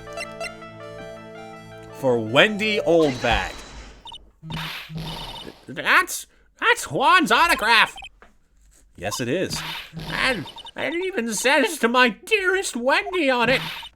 That's me, right? Right? My name is Wendy Oldbag, so that Wendy has to be me, right? Well, it may say Wendy. Somehow I don't think Juan had this Wendy in mind when he signed it. Oh, please, give it to me. Let me have it, please. I can't let you have it just like that. Yes, I know. And how about an exchange? Wow, she must really want this autograph. My offer isn't good enough for you? Fine, Mr. Right, you win. Wendy Oldbag ready to open up her heart. All for my dearest Juan. All four! Yeah, that's just there to fake you out. And let you know that that is a possibility. Autograph given to Wendy, dearest. I feel bad for you now. Huh? I tell you, I saw him that night. I saw him coming out of Juan's room. You're kidding! Oh no! It was about 10 minutes before Juan's body was discovered. It was just a coincidence. I was on my way to the toilet, minding my own business. And? Did you tell that to the police? Well, of course. I thought I could get a gift certificate or two out of it, maybe more. Gift certificate? Wow, I didn't realize there was anyone more evil than me. I admire you, Miss Oldbag. I've been recruited again for that part of the trial. You know, the trial tomorrow. Oh, great. This time, you're gonna get it. I'm gonna work hard to get your client pronounced guilty. But Mr. Engard hasn't done anything bad. I don't care about details like that. I know he did my dear poor Juan in. I just do. That yellow-bellied chicken. A yellow-bellied chicken? I wonder what that would look like. I wonder what that would taste like. I trust my senses. I know when someone did something bad and I say he did it. Ugh, throat's starting to hurt. What did Mr. Ungard ever do to her to deserve this? What did Mr. Ungard do to you to make you so... You don't know? That guy, he framed my Juan. He created that scandal that plagued poor Juan. Mr. Nick! What is it? What's a scandal? Oh, I'll tell you about that after we get home, okay? Poor Juan, led astray by the wiles of that vile temptress. Mr. Nick, what do vials and wild temptress? I think you got that backwards, Pearl. How about we just listen to what Miss Oldbag has to say for now, okay, Pearls? So, Miss Oldbag, who's this woman you're talking about? Adrian Andrews, of course. Who else? That guy, he shoved the girl onto Juan on purpose. His own manager? But why? I thought lawyers were smart. It was create a scandal to make Juan lose face. That girl drove Juan into a scandal that dragged his reputation through the mud. Sounds like a pretty standard definition of a scandal to me. Why do you know about that anyway, Miss Oldbag? I'm one of Juan's biggest fans. I'm always out there gathering information. There's nothing I don't know. Do you have proof that Mr. Ungard did what you say he did? Next week's issue of a certain magazine said so. Ugh, of course, a tabloid. Next week? Doesn't that mean it's something people don't know about yet? Why would Miss Oldbag have information like that? And where did she get it? Hmm? Oh! You know anything about this? I don't have anything to say to delinquents like you. Okay.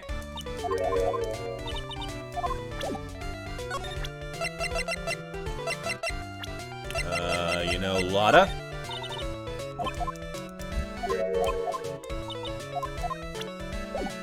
Okay. So, we learned that On Guard was seen heading out of the victim's room 10 minutes before the murder, supposedly. Or 10 minutes before the body was seen. Do you know anything? What about her? Hold on, I gotta find the cat. Hey, that's Miss Andrews. She's Matt's manager. Actually, I was interested in her for a little bit. Just a little. What, like hiring? Or the kind that would make me massively disappointed in you? Mr. Powers likes this type of... Okay, it's the latter. What do you know about Miss Andrews? Well, see, here's the thing. I don't really know her, you know? All I know is Fishing and Froggy. There's sort of a small rumor going around about her right now. A rumor? If you're interested, I'd be glad to share what I know. He's so happy he looks like a lion just found his next meal. I'm going to consume you, Phoenix Wright. All in the name of the god Froggy. Do you mind telling... Why does my humor so commonly devolve into eldritch being demanding death? That's a little bit concerning now that I look at that. Would you mind telling me about this gossip? So you are interested in it. I figured you would be. Yeah. I have such a weakness for celebrity gossip, too. Oh, really? You too, huh? Yeah, so take a look at this. It's like a tabloid Miss Oldbag would read. Oh, hello. Alright, let's see here. Jammin' Midnight Rendezvous? The mysterious yet beautiful manager to the stars, Miss A.A. You see now, don't you? The Jammin' Ninja was going to Alcoholics Anonymous. He had a problem. That's so dark. I'm sorry. I always... There are like a few things I distinctly draw lines on when it's comedy, and it's mocking people who are trying to improve themselves over their problems. That is a line I don't think should be crossed. Those people are doing their best. What? You could stop pretending to be in the dark, Mr. Wright. Concorda didn't have a manager of his own. Which means if we're talking about a certain manager with the initials AA... Adrian Andrews? Yes, exactly. This is big news. But it seems kind of odd. That woman, Miss Andrews, together with the biggest rival of her client? It's that wonderful thing that can only happen between two people. A fist fight! Mr. Powers looks so happy. Rose is just following along, not having any idea as to why he's smiling. Well, like the saying goes, one man's garbage is another man's treasure. An article from the tabloid Gossip Land. Okay, let's run this by Oldbag real quick. Oh, present. Nope. Okay, so I think it might be... Either we have to shove this in Adrian's face. Oh, hello. Forgot about this. March 21st, Police Station, Criminal Affairs Department. Huh, doesn't look like Mr. Scruffy Detective is here. Great, now even Pearls is calling him Scruffy. Thanks, Francisca. Said something about an investigation briefing earlier, right? Why don't we come back and try again later when they're done? Okay, I guess that's all we can do, right, Mr. Nick? Okay. I appreciate that they're like to the point about things like that, being willing to tell you like, hey, straight up don't come here. It really does help. And also, like, I don't remember what the heck I'm supposed to be doing or when, but I feel like I'm doing pretty decent, considering like how the game is guiding me. Quote unquote.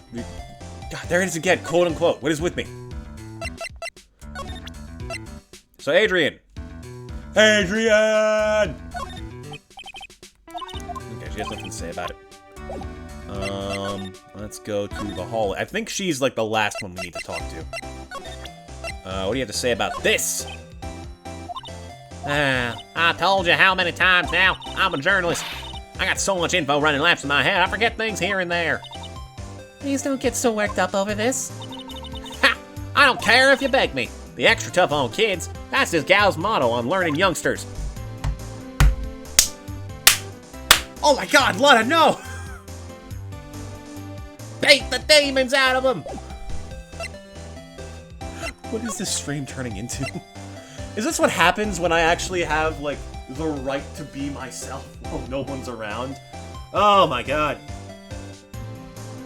CJ, this is why I'm, like, trying to get stuff like Patreon and Buy Me a Coffee going. The sooner I can get out of this place, the sooner I can be myself, the sooner I can be, at least I think, more entertaining. I'm usually very quiet, but I do like to get energetic from time to time. And this is absolutely one of those times. So, any support you can send, I would greatly appreciate. Let's try busting you open. Like a walnut. Crunch, crunch, bitch. Big scoop. Lana, will you please answer my questions? On the night of the murder, why were you loitering around the victim's room? I told you, didn't I? For my scoop. I want to know about are the details of this scoop. Well, that's not something I can tell you. I mean, that there's my bread and butter. Alright then, an unpleasant tabloid photographer looking for a scoop. I'm going to say that you were looking into a scandal. Arr. Could it be that you, Lotta Hart, were looking for a break with a huge story? Perhaps an unfolding scandal between Juan Corrida and this person? This woman, she's beautiful. I ain't never seen no one look like that before. No, no. Mom and Daddy say that damn homosexuals are the sinners. But if that's sin, then I want to be sent to hell. Lotta has her awakening here and now.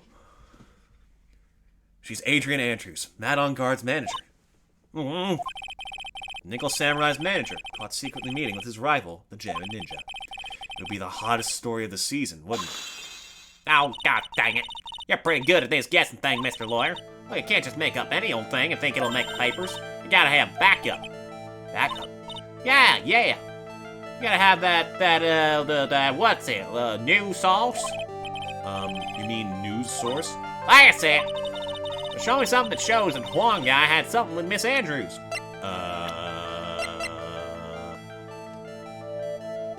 Article from the tabloid got... Is this it? Now even the game's doing the quote-unquote bullshit. God damn it. Article from the tabloid gossip. Is this what she's looking for? Oh, it is. New sauce is compared to old sauce. Never eat old sauce. It's not wine. It does not get better with age. This is the article from a certain weekly tabloid. Gemmin Midnight Rendezvous. To the mysterious, yet beautiful manager to the stars, Miss A.A. Ah! Mr. Corrida didn't have a manager of his own. What's more, his rival, Mr. On Guard's manager, Adrian Andrews, she has the initials A.A. You saw this article and then thought to take some pictures of them as proof. That's why you were lurking around Mr. Corrida's door last night. Ah! Busted.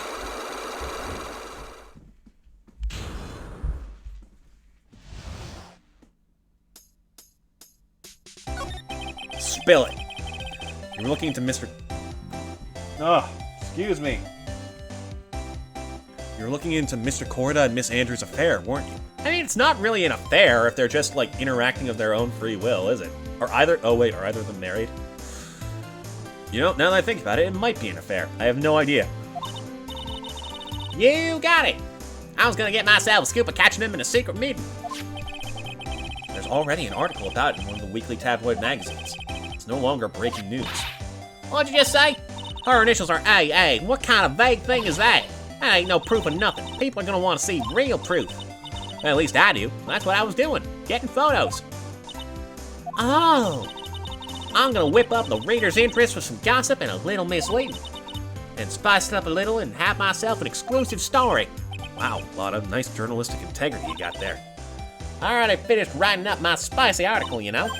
But, paper I wrote it on my note to myself, it's gone. Your note to yourself? It was inside the case of my $1,600 camera. They done run off together. I came here for my big story. Didn't come here to have my treasure disappear on me. Yeah, I understand. It's enough to make a gal go bonkers, I tell you. god. There's some fucking weird shows back in the day.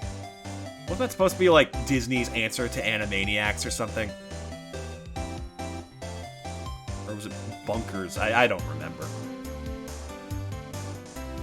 What's people now, anyway? I never thought I'd see the day when someone done steal something from me. Really want that note back, huh? I've got no idea why, though. The story on that note is probably a bold-faced lie. Stolen the night of the murder, tabloid article about the victims in the case.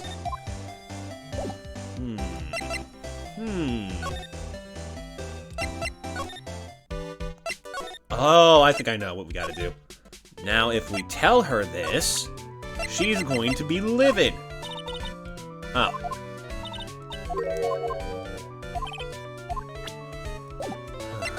Do we have... Okay, we have all 4 things of dialogue from you, so that's that. Nothing's changed in criminal affairs, has it? Oh, it has! Detective Gumshoe said they had an investigation briefing. Yeah. Oh, he's back. Hey, show me your cane, pal. Why the blunt greeting? Because there's nothing to be friendly or happy about. What do you mean by that? Well, things look perfect this time around. The evidence and testimony are airtight. But we can't just roll over and die. We have to stay positive. Oh, boy. So what do you mean the evidence is airtight? I can't give you all the details, pal, but there's 2 big pieces. 2? And both of them are in this photo. First is the button. The first is the button that's missing from the victim's chest. Sorry, I got hit with that whip a few dozen times, and now I'm just kind of struggling to retain myself amidst the holy powers. The first is the button. The first is the... God damn it. I'm fighting for my life here, pal. The first is the button that's missing from the victim's chest. Oh, I see now. It's right where the knife would be. It's the button that you found during your body search of Mr. On Guard. Yup, I found it in the folds of the Nickel Samurai's special pants. Okay, I'm gonna move on from talking about a guy's pants, because I have to be displayed as straight in this game. And the second one is... The knife in his chest, pal. Obviously. The fingerprints on the knife in his chest, to be exact.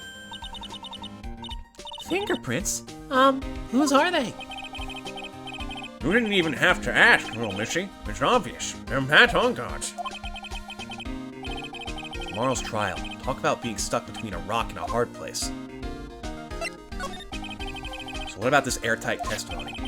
It's that old security lady, Miss Oldbag. I wouldn't call that airtight, if the last time is any indication. I thought so. What do you mean you thought so? Did she tell you something, pal? Well... I even told her not to open that mouth of hers and blab to anyone. Her blab knob is stuck on 10, and there's no turning it down, trust me. Oh yeah, there is. Look, it's right on the little metallic thing on her chest. You gotta knock her out first. Well, Mr. Oldbag saw it all, pal. She saw Mr. Onguard come out of the victim's room around the estimated time of death. No way.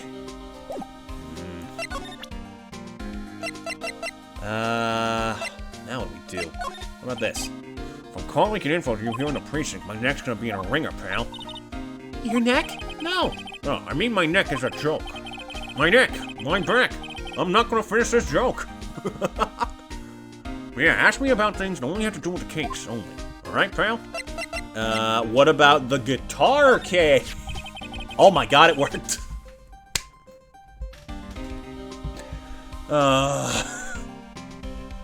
What can you tell me about this guitar case?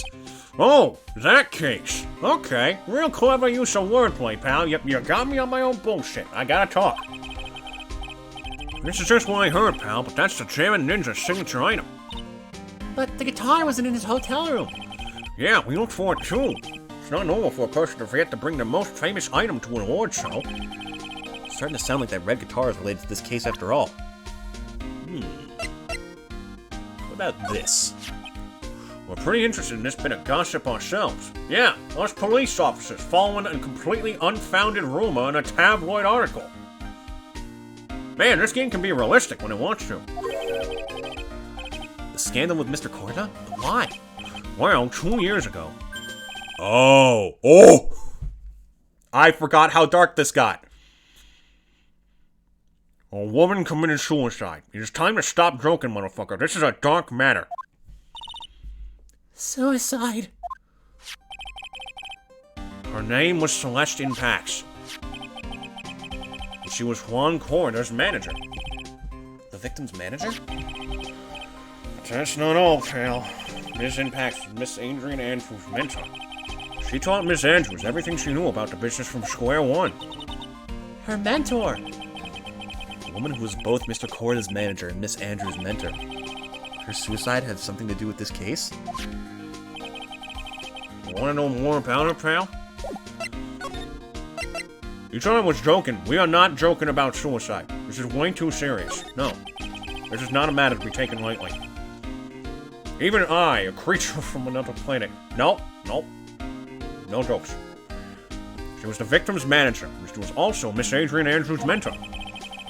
It's been 2 years since her suicide, and now those two are linked again by another death. Well, maybe it's just a coincidence, but what? I'm getting sick of dealing with one foolish idiot after another. Miss Von Karma. Get out of here, you fool! You're far too jokey of a character to talk about this matter. You can't seem to stop allying. Allying? Sorry, my grasp on English is loose. You can't seem to stop allying yourself with the enemy. Can you? I don't need a traitor in my midst. You don't. You don't mean. I do. Scruffy, you have 30 minutes to get out of here. You are no longer needed. Goodbye. That's... Wait. Please wait, sir. If I don't get this month's pay, I'll start. Quiet! If it weren't for traitors like you, I would have won. Is that what you meant? Oh, chat! It's time! I would have won. Is that what you want to say? Who? That voice. Edgeworth! And the triumphant music! Welcome back, buddy! It's been a long time, right? This person. This is Mr. Edgeworth? What am I going to do with you? Still blaming others when things go wrong. You haven't changed a bit, Francisca. Cope, seethe, and mold, Francisca. You!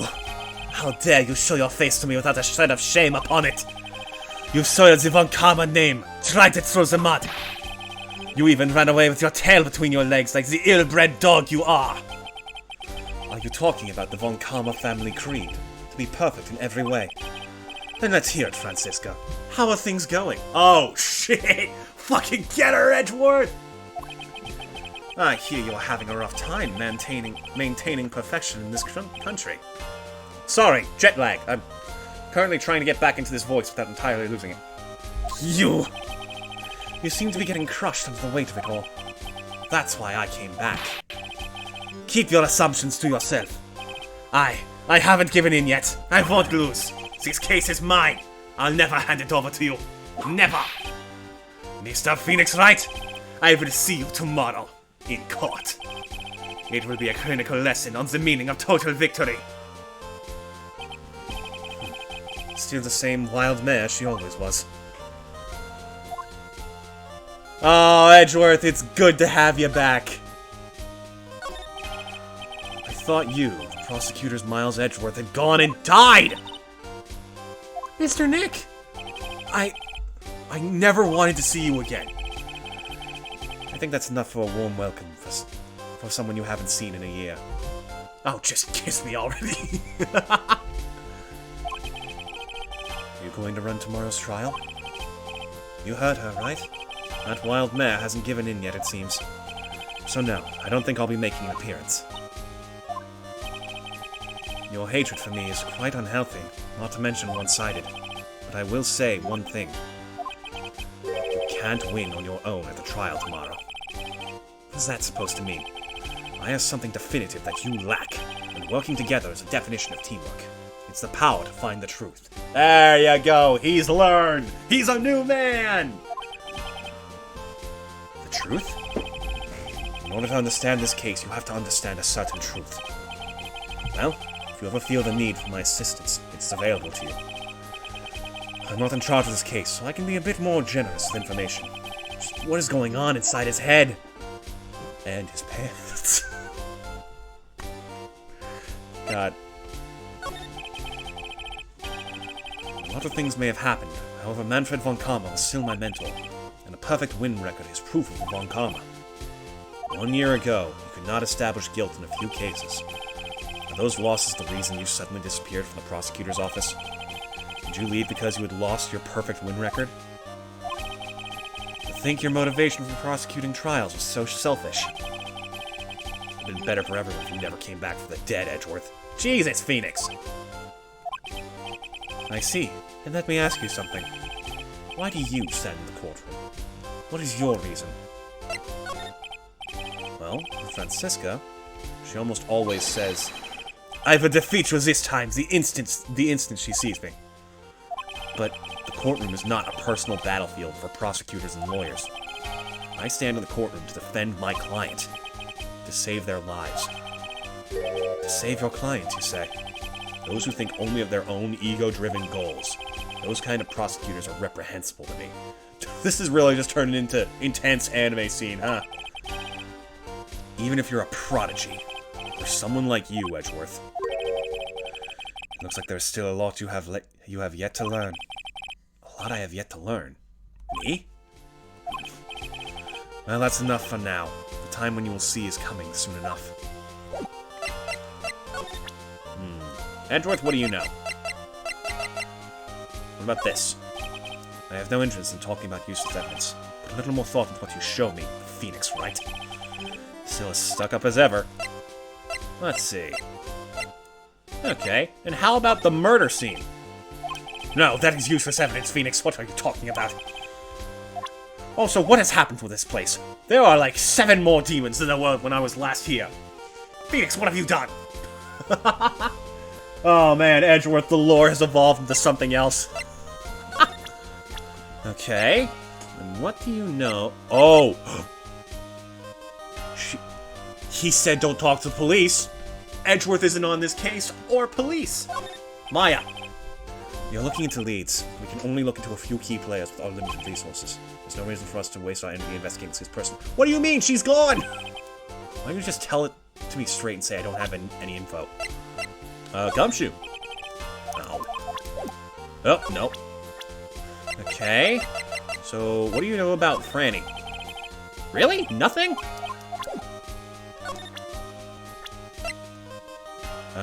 You. I know nothing about this man. He's definitely handsome, though. I'll give him that. This woman is another key to solving this case. Do you really think so? She was Adrian Andrews' mentor a long time ago, but she was suddenly called away by a different show and became Juan Corda's manager. And then, a few months later, Celestine Pax died. But her death was ruled a suicide, right? Yes. But there is still one riddle we've yet to solve. Solved? A riddle. Her suicide note. It went missing. No one could find it. A suicide note that just vanished, huh? What about Andrews? Adrian Andrews. She holds a large secret within herself. A secret? I can't help but feel that this whole case revolves around her. Oh? Aha! Miss Impax's death was most certainly a suicide. Of that there is no mistake. However, we could not find her suicide note. That's when the police began to suspect that someone had hidden it. A suicide note? How do you know Miss Impax had even written such a note? There was no solid evidence. However, we did find traces of ink on her right index finger. Because as you know, everyone in Phoenix Wright only uses their fingers to write anything. Never an actual pen. Which makes the likelihood of a suicide note very high. Who would hide such a thing? The police think it was Mr. Juan Corda himself. The victim?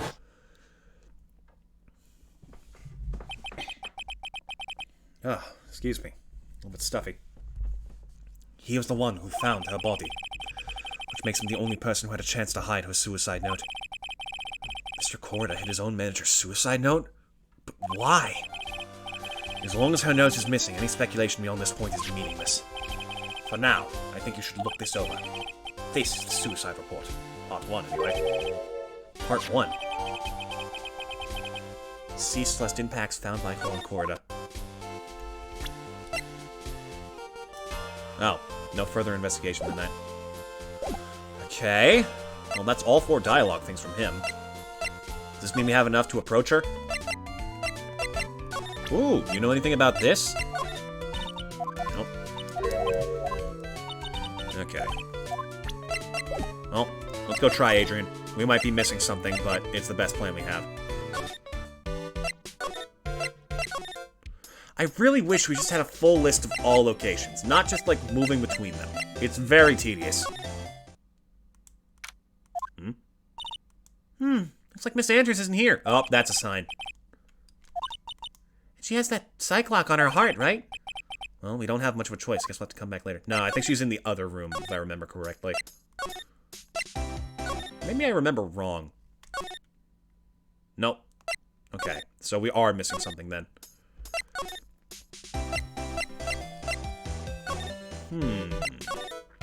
I feel like we have to present something to Edgeworth.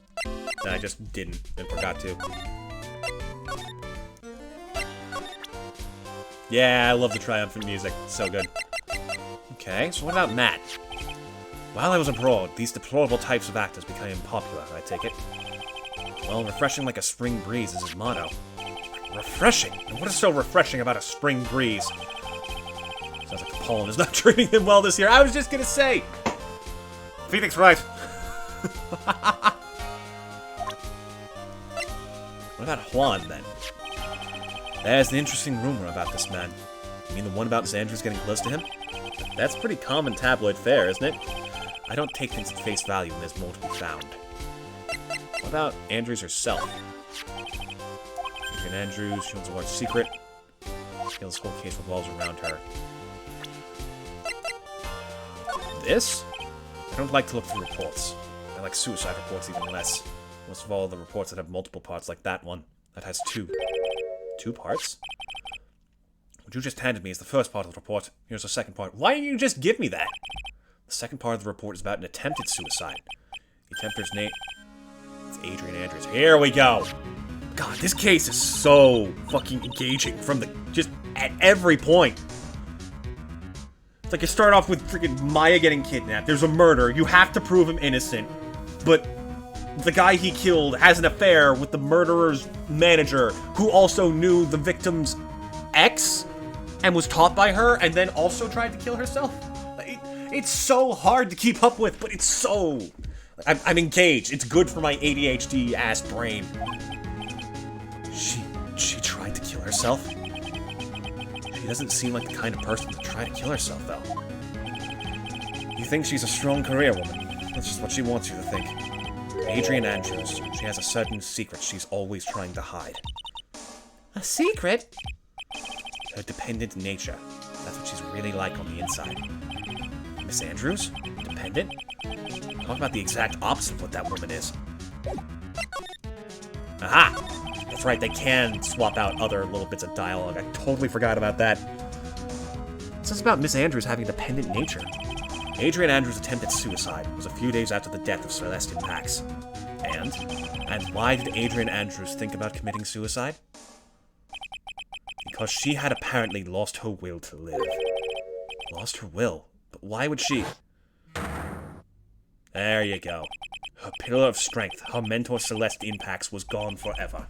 That's why. Ladies and gentlemen, the first and to my knowledge, the only canon lesbian in Ace Attorney. Hell yeah! Why would that... Is this what they call following someone to the grave? Jesus, Pearl! Stop making the lore possibly believable. After her attempted suicide, Adrian Andrews started attending counseling sessions. Nope. She is someone who needs a person whom she can trust absolutely. And once she finds that person, she'll do anything she can to keep them near. Without such an anchor in her life, a crippling anxiety stifles her ability to live. And that's the nature of her dependency on others. When Celeste Impact suddenly committed suicide, the world before her turned pitch dark. That's according to Adrian Andrews herself. Then that means her super confident attitude? It's all a facade. She's only copying her mentor's behavior to hold herself together. This poor woman has been through hell. I do love Adrian, because she's genuinely super well written. Like, very often. A lot of her actions make sense with her character. I don't like that they forced the whole, oh, I'm fragile and a woman thing on her, but, like, they do justify it enough where I can accept it. And also, I have never lost someone that I loved that meant that much to me, so I can't exactly say how easy it would be to deal with it. I do think Adrian Andrews has done very well. How terrible. Alright, that should be the last piece. And now we have to go put her through this again. Now, God damn it, I feel bad. Not exactly much choice. Excuse me, Lotta. Oh, she should be back now. Oh, Miss Andrews is here. It looks like she's talking with someone. That's Franziska von Karma. Oh, and once again, wait, hold on. Is this acceptable? Canon lesbian?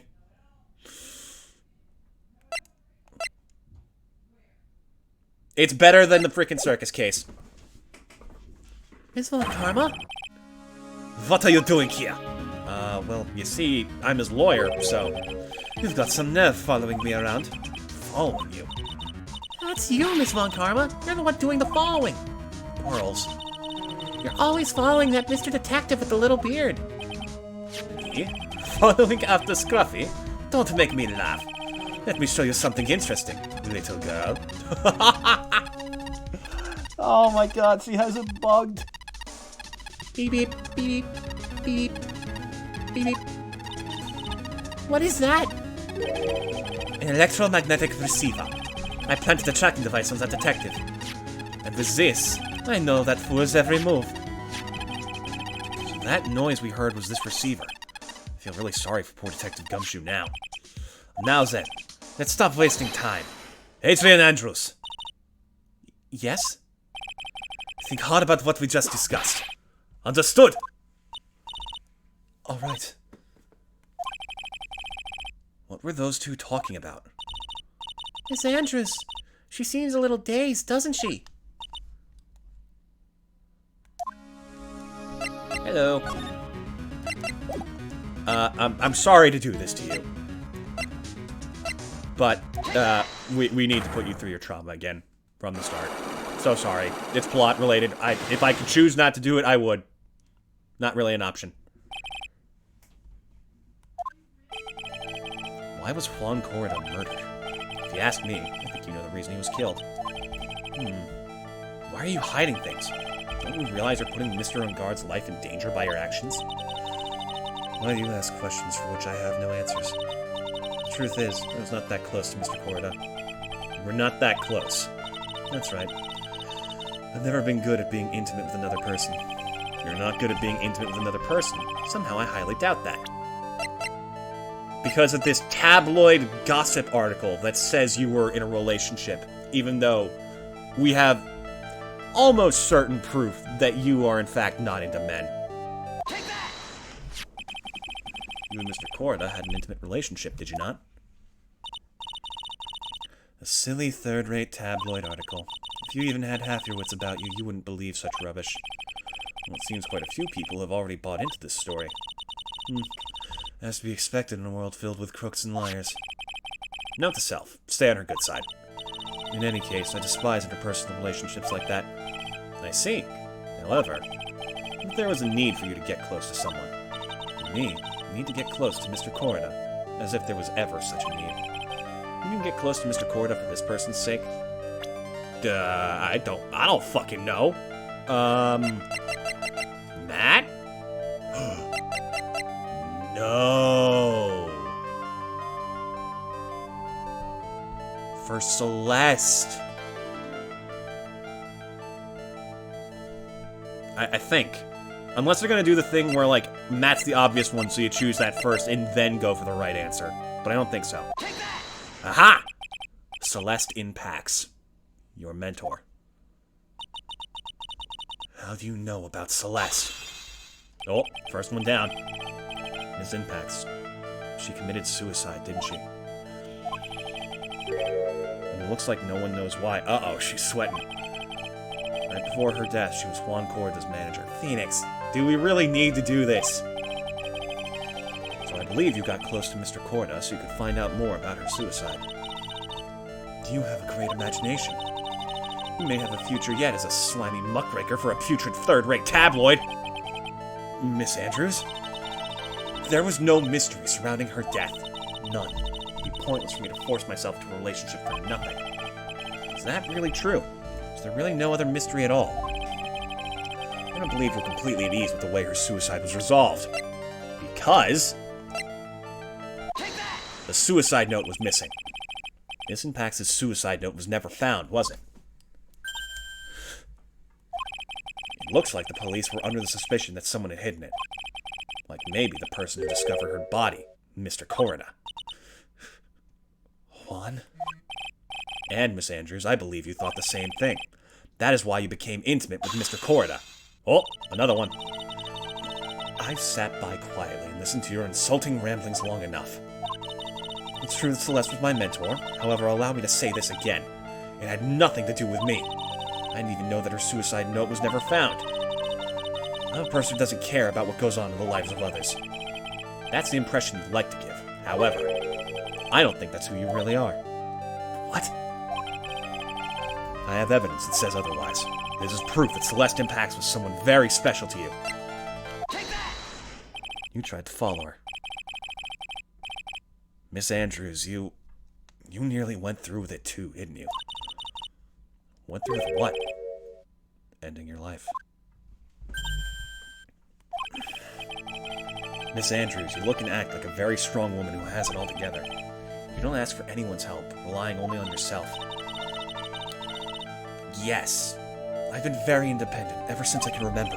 However, it is all just a lie. A facade. How dare you? Just slaps me and leaves. I wouldn't blame her. You've always searched out people on whom you could depend. That's... You were dependent on Ms. Impacts, weren't you? Which is why, when she passed away, you lost everything you had. Stop! Jesus.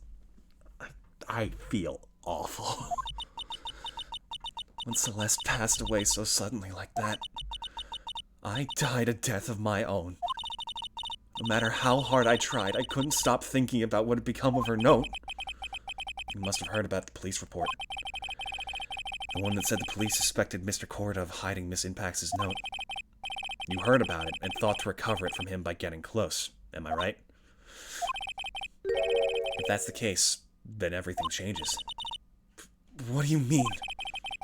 What topic did we start this conversation on again? I've entirely forgotten. It was why was the victim killed? Exactly. Somehow, Miss Andrews, it seems that you have become the one with the reason to want Mr. Corda dead. Me? His impacts are everything to you. And then she died. And you would do anything to find out why she killed herself. Even commit murder. Murder! Busted wide open. Sorry. I didn't want to do this. If you'd just been honest from the get-go, I could be defending you after this, you know? Like, it said a complete acquittal, but it didn't say anything about what happens after that, you know? Like, It's true. I'm a woman who can only live in insecurity. I'm physically small, and I don't really have a lot of self-confidence. I've pushed against all that, though. I've tried to live strongly. I never wanted anyone to find out the truth. God. Miss Andrews. This one thing. It's the one thing I wanted to take with me to the grave. It was my secret. Mine and mine alone. I'm sorry. You should be, Phoenix. You probably think I'm a worthless human being right now, don't you? No, not at all. I think you might be one of the best characters this this series has produced. Please, Miss Andrews, all I want to know is the truth. After Celeste passed away, I heard that someone had hidden her suicide note. And that someone was Juan Corda. Celeste, without her, I became scared. Everyone seemed like they were out to get me. So you got close to Mr. Corda to recover her suicide note, correct? Looks like that tabloid reported the truth after all. Ironic, isn't it? Well, like they say, where there's smoke, there's fire. And if they purposely add fuel to the fire, they keep the celebrity world burning. But as for the suicide note, I didn't and wouldn't kill anyone for it. It just doesn't suit me, that's all. Well, that's enough for now. I still have work to do, so I understand. Oh, I have one small favor to ask. My attempted suicide. I'd like for you to keep it a secret. Miss Andrews. If people found out about my weakness, I would sooner choose to die than live. Alright, I understand. We'll keep it a secret. You fucking better, Phoenix. Miss Andrews, I guess she's the overthinking type.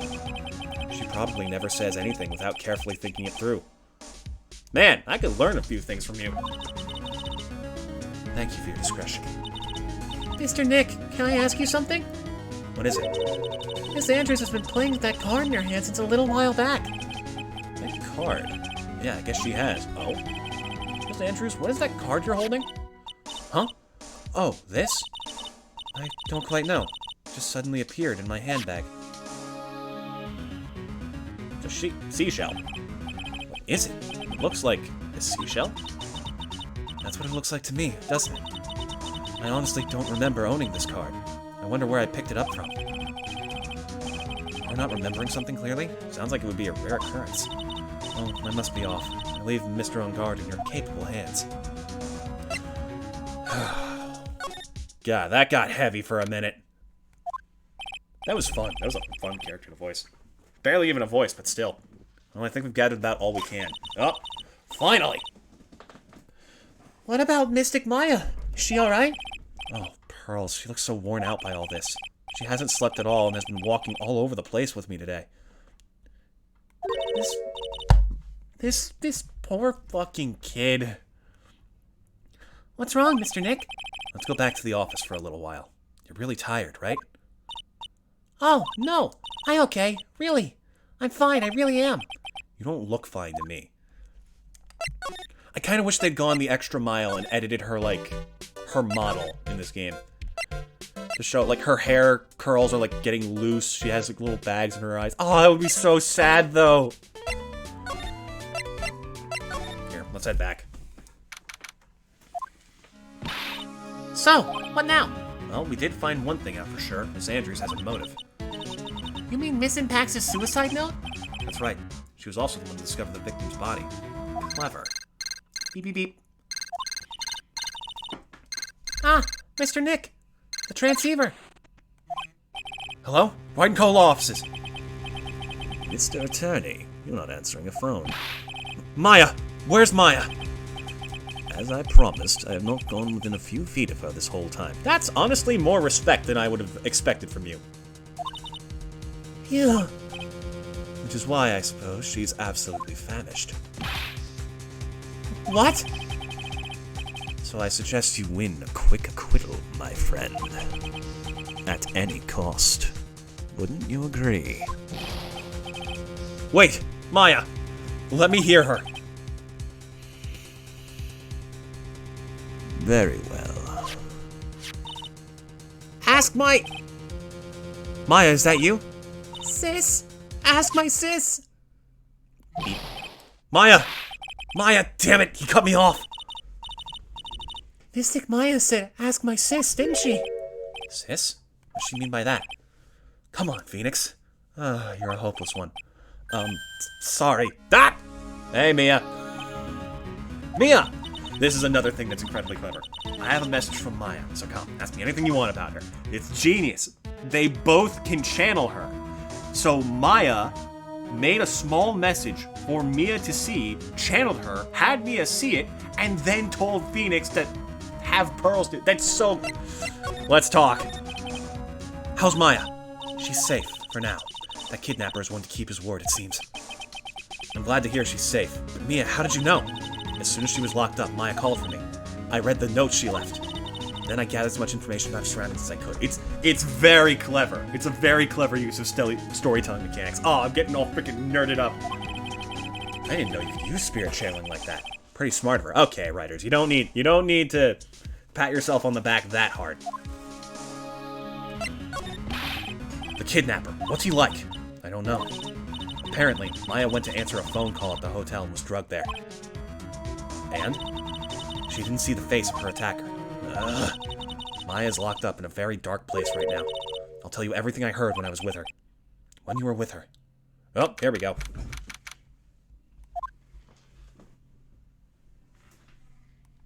Oh. I'm starving. I could really go for some apple pie. I mean, at a time like this, sweets are the only way to go. I have to stay positive. He promised he wasn't going to kill me. I'm not going to die. Sis, I wonder if you're with Nick right now. Thank goodness she didn't think to pop open any of the bottles.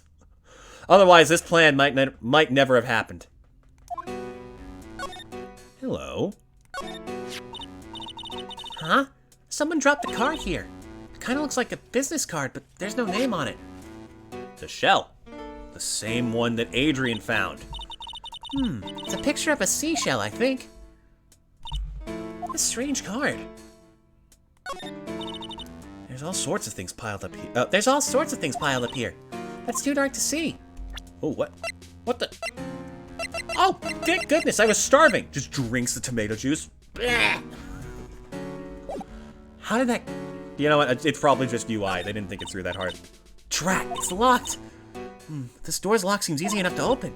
On TV, the hero always uses a plastic card or a stiff piece of cardboard. Then click, they magically open the door. I wonder if there's a card like that around here I could use. Ah, that's it! This shell card. If I use this, maybe I can get the door open. This might be my key out of here. I had a feeling this card might be useful. I'm such a genius! Alright, now if you'll excuse me, Mr. Kidnapper. I did it! Okay, now I'm getting the heck out of here! I shouldn't keep Nick waiting, or worried. Now, what the heck is going on? To be continued. Again with this? Oh. Big save. Oh, okay. That's all we're getting, apparently. Alright, we got a little over an hour left in the stream. Let's see if we can do the court segment today, and then we might call it. March 22nd, 9:47 a.m. District Court Defendant Lobby number 3. Adrian did it? That's what it looks like. God, what voice did I give him? I think it was the surfer one. Yo, dude.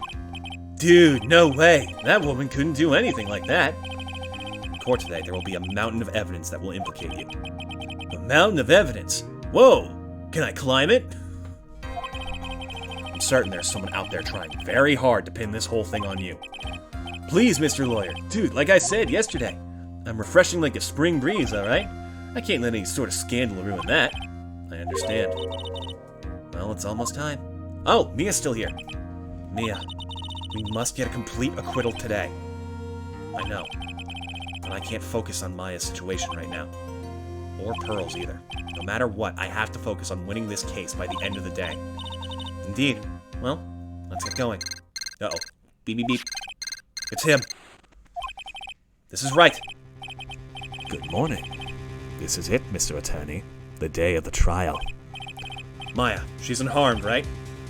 Well, when I checked on her earlier this morning, she seemed a bit, how shall we say, tired.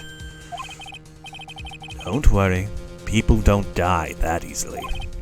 Besides, what you really should be concentrating on is winning today's trial. For my sake, as well as yours, you must win today's trial. Which is why I sent you a little present this morning. Present? What in the world would you want to give me? Oh god, if it's like a finger.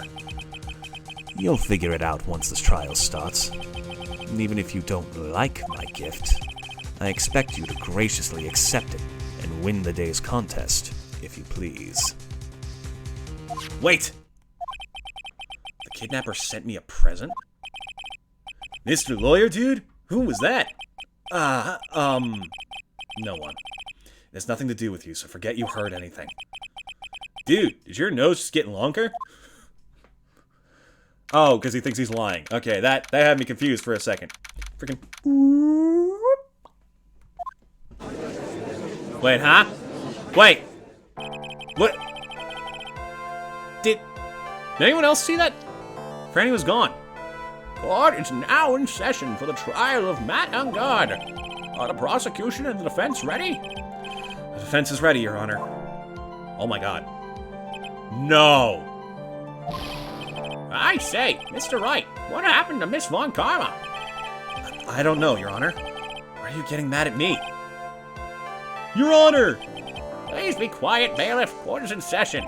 If you must tell me something, please keep it brief. Now then, what is it? Prosecutor Von Karma has... This morning, Miss Von Karma was shot by an unknown gunman. Oh my god, what is happening? What? Shot! So this was the present he was talking about. Somehow, I think this is the present that man was talking about. His present. Ms. Von Karma is one of the top prosecutors in the country at the moment. If she were to disappear, it would be to your advantage. This is totally insane! Ms. Von Karma, is she alright? I don't have that answer. She's alive and in stable condition. That's good. Phew. Wait, who said that? Huh? You're? I thought he'd show up. There he is! Good to see you, Edgeworth. Your Honor, due to the circumstances, Miss Francisca Von Karma cannot appear in court today. I, Miles Edgeworth, will be taking her place. The prosecution is ready. Naturally. Oh, it's just like old times. Oh, it's good to have him back. Miss Von Karma was shot in her right shoulder and is currently undergoing surgery. Oddly ironic, and I can't say I don't feel any catharsis about this, but it happened. Luckily, I've looked this case over and am familiar with the details. The prosecution seeks to prove the guilt of Mr. Matt Ungard. The court acknowledges the prosecution. Holy shit! Name a more iconic duo, am I right? Right. I finally found the answer I was struggling for on my long journey this past year. Yeah, Manfred was shot in the exact same spot, only he didn't get the surgery. By the time this case comes to an end, you too will know the answer. Now then, the prosecution would like to call its first witness. Please bring Detective Gumshoe to the witness stand. Yeah, old times! Witness, your name and occupation. My name's Dick Gumshoe, sir. I'm a detective down at the precinct, for now. For now? After this trial's over, I'm supposed to turn in my badge, sir. Detective Gumshoe. The prosecution has no need for a depressed witness. Okay, Edgeworth, really? We're starting like this? Lift your head up and face forward like a proud officer, Detective Dick Gumshoe. I really needed to hear that today, pal. Yes, sir! Now, let's have your testimony. If we want to explore the various facets of this case, we must start with that. Get ready, Phoenix. This is going to be one very rough fight. Yeah, it would have to be with Edgeworth as my opponent. The answer he was struggling for. Interesting. Show me this answer you finally found, Edgeworth. Let's do it. Bare facts of the case. This murder happened after the Hero of Heroes Award ceremony, sir. The victim, Juan Corder, was found dead in his hotel room. After looking into the cause of death, we believe he was definitely murdered, sir. He's definitely not sleeping. I can guarantee you that. I tried slapping him. He wouldn't wake up. At first, we thought there was something suspicious about the empty guitar case. However, we later found the guitar case had nothing to do with the murder. After the award ceremony ended, the victim was alone in his room? Yes, sir. Both the victim and defendant went alone to their rooms, sir. I see. Mr. Wright, you may begin your cross-examination. All right. Edgeworth didn't even try to stop us either. He knows what he's doing now. He's not just freaking prosecuting for the hell of it. He wants the truth. So what's this about the guitar case? What convinced you it had nothing to do with the case? The trial wasn't at the Gatewater Hotel that night. Well then, where was it? The bright red guitar was eventually found at a TV studio. The victim, Juan Corda, had apparently only taken the case with him, sir. So you mean he forgot to put the guitar inside the case? Yes, sir. Even when he was on stage for the ceremony, he didn't have his guitar. So that guitar case was empty even before he got to the hotel. Yeah, that's right. So it really had nothing to do with the case after all. First, yeah, okay. Gather more from his testimony. There might be a trap set up for us somewhere. Maybe. However, setting off traps is a part of a lawyer's job, too. If you say so. Of course, we're supposed to escape from them, too, wouldn't you say? Okay.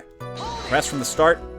We'll break this apart. Would you please give us a brief timeline of what happened after the ceremony? Okay, pal. The ceremony started at 6 p.m., ended around 8 p.m., and then there was a short break. A special post-ceremony show was supposed to start in the lobby 30 minutes later. And that's when the victim's body... that was when the victim's body was found, correct? Looks like you're taking my voice again, pal. Which is to say, the murder occurred during that 30-minute break period. Please continue your testimony, Detective. Oh, it feels good to be doing this. Oh, it feels so good. This case knows exactly what it's doing. The person who discovered the victim's body was Adrian Andrews, correct? Yeah. Who is this Adrian Andrews you're talking about? She's the defendant, Matt Onguard's manager. She's a really pretty lady, sir. Ah, so she's a pretty lady. I wonder if she will grace us with her presence. Judge, stop it. That sigil behind you will fall on your head and punish you for that. When the post-ceremony show was about to start, she went to get Mr. Onguard. After visiting his room, she next went to the victim's room to get him for the show, sir. I see, and that's when she found the victim's body. Looking at the cause of death, we believe he was definitely murdered. The cause of death, wasn't that because Mr. Corda was stabbed in the chest? Only a careless amateur would believe something so brainless as that, pal. Take a good hard look at the crime photo. Now a real pro's attention will be drawn here to this bandana. Banana. The judge is finally becoming senile. His bandana, sir. That's the thing wrapped tightly around his neck, sir. Ah, yes, I see. His banana-scented bandana. Yeah, he's losing it. Then what about the knife? It seems to have been stuck in the victim's chest. It seems to have been stuck in the victim's chest on purpose after his death. We have a crafty murderer on our hands here, especially leaving behind the scent of bananas. Perhaps it was a monkey! No? Wrong case? Okay. There probably is a case in Ace Attorney where a monkey is the murderer. Autopsy report added to the court record. Yep. Strangled with a scarf, then stabbed with a knife. Why'd you think that? And why'd you think that? Because it was empty, pal. The Jammin' Ninja doesn't go anywhere without his bright red guitar. We couldn't find it anywhere at the scene of the crime. Oh, and how about this theory? Oh my god, he's actually posting theories. The fan really wanted the guitar and did the crime to get it. How's that? We thought of that too, but... But? The only fingerprints in the guitar case were the victims. Only the victims, huh? I see. Ah, so much for my theory, then. Guitar case updated in the court record. Some water, only on top of the lid, bears Corda's fingerprints. There we go. I believe that is enough. First, the victim was choked to death with his bandana. Then after the victim was dead, the killer deliberately stabbed him with a knife. Which brings me to my next point. Why, then, did the police arrest Matt Onguard? Because there was reason enough to suspect him. Here it comes. Looks like Edgeworth's back in full swing. Very well. Detective Gumshoe, please testify about this matter. Yes, sir.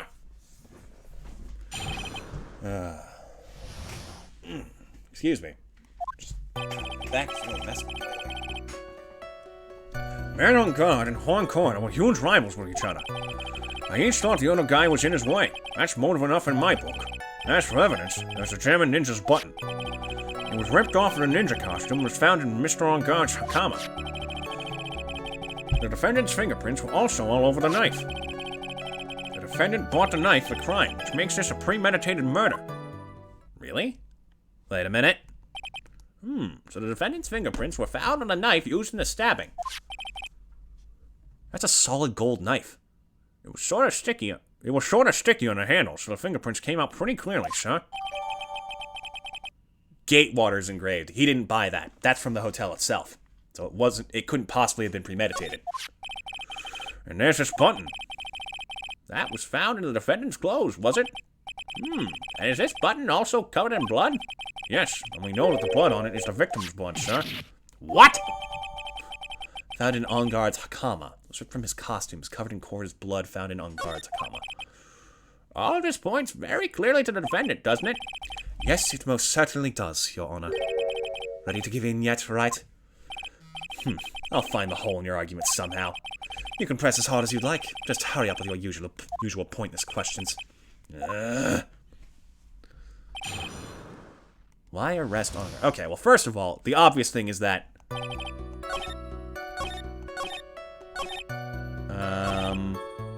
he didn't buy the knife.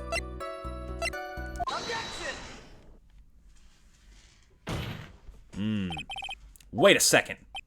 What? So the basis of your argument that this was a premeditated murder is simply that my client bought a knife beforehand? That's right, pal. The defendant did not buy this knife. Huh? Take a good look at the handle of this knife and you'll see what I'm talking about. Huh? It has a Gatewater seal set into the handle. Gatewater? I think I've heard that name somewhere before. It's the scene of the crime, Gumshoe. Come on! That's the name of the hotel. The Gatewater Hotel. Uh-oh. Oh, shit. I mean, every time I look over everything, think, okay, I can't miss a single thing, otherwise he's gonna rip into me in court. But, goddamn it, there's always something with you, pal. The murder knife was actually property of the hotel, which means this murder was not premeditated. Yes, that is very true. This is a very big... What is it, Mr. Edgeworth? I'm sorry, but the defense is simply too careless. What? I think whether the crime was premeditated or not has already been determined. How so? I like his new theme. It's very good. I admit this knife is hotel property. There is no one currently on the police force that is dumb enough not to realize this. Currently. But I didn't know. Oh, yeah. The question is, where did this knife come from? Why, that's obvious. It came from the victim, Mr. Chords' room. Sorry, Your Honor, but that is incorrect. The victim ate a last meal before he was murdered. With that being the case, I would like to draw the court's attention to what is on top of the table. There's a knife and a fork on the table. Wait, that was the judge. And where in the world did this knife come from? If it pleases the court, I would like for us to recall the room of the defendant, Mr. Matt on guard. Especially what was on top of his table. Oh, there's a knife missing from one of the plates. There's something missing. Perhaps it is a single knife? Who would have thought? We investigated the leftover dishes for fingerprints, and while we were investigating, we came to the conclusion that Mr. Matt on guard's knife was missing. Mr. On guard had gone to the victim's room with the knife he had used during dinner. Why would he carry a knife on a visit? To kill, of course. And with that, I believe the prosecution has proven this was a premeditated murder. Amazing, Mr. Edgeworth. Absolutely brilliant. A brilliantly clear deduction. Seems like Edgeworth had this planned from the very beginning.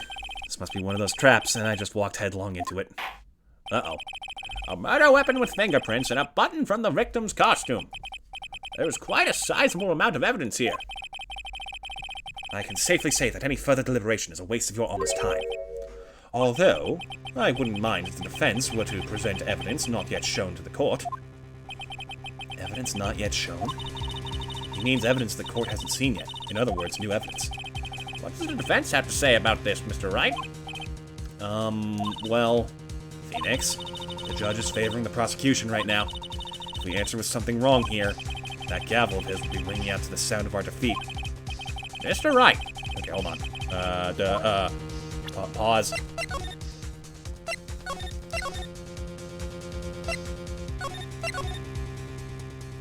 No risks.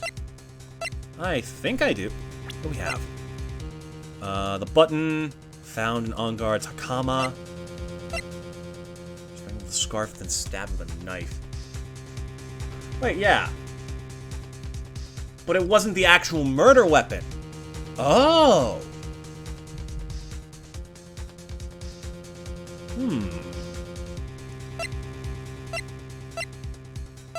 Or is it talking about how this is, like, safe? Like, it hasn't been tipped over? I think it's this.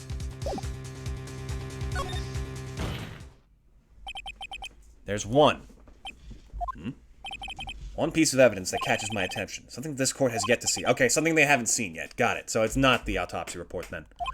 Mr. Wright, I will say this one more time. I do not feel this trial needs to continue at all. However, I am giving you one chance, and only one. What the judge is saying, right, is don't try pulling one of your usual bluffs here. If I mess this up, it's curtains for all of us. Oh! Oh my god. You can't see it behind the chat, but look at that! The entire gauge. Oh, hey. Hey, chat. I got a hold of you now. Tell me where she is! Tell me where! Give me answers, you!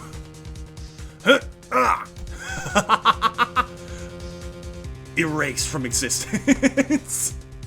Oh, yeah, that's fun. I should mangle you guys more often.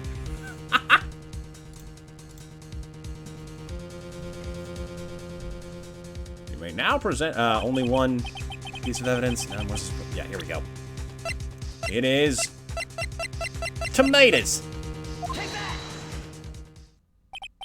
This is a wine glass, is it not? Please look at the photo of the crime scene one more time. Oh, the glass was already there. The scene is a mess because of the victim's struggle against his assailant.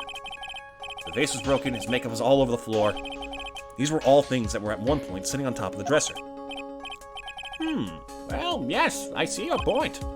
However, this glass that is sitting on top of the dresser is mysteriously untouched. The only thing that had not fallen over along with everything else is this wine glass.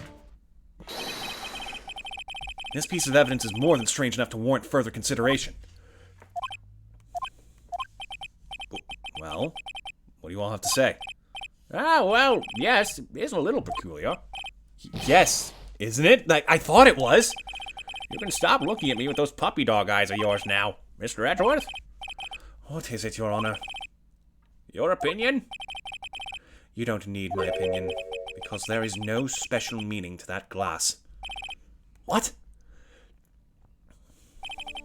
It's safe to say that the glass was set there after the crime took place, by the person who discovered the body, Adrian Andrews, for example. She could have easily been so shocked that she set the glass down without thinking. That does sound very plausible, Mr. Wright. Miss Andrews really have set that glass down without thinking? Shin Megami Tensei 5? Get out of here! Get that weep shit out of my face. Go on!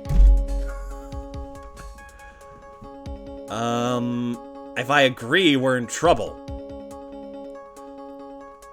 But who just puts down a glass of tomato juice when they walk into a murder scene? If I appear weak here, the trial is over. I can look for my proof later. For now, I should trust my instinct and point with clarity, certainty.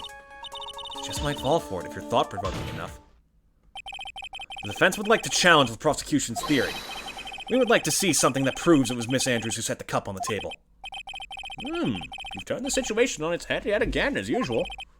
Mr. Edgeworth, do you have any proof to back up your claim? There's no way he has any. He's just bluffing.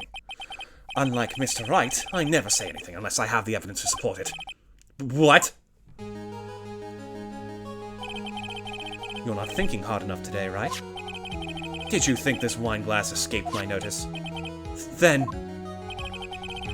Of course it's been thoroughly inspected for fingerprints. Fingerprints? There were only one set of fingerprints left on this wine glass.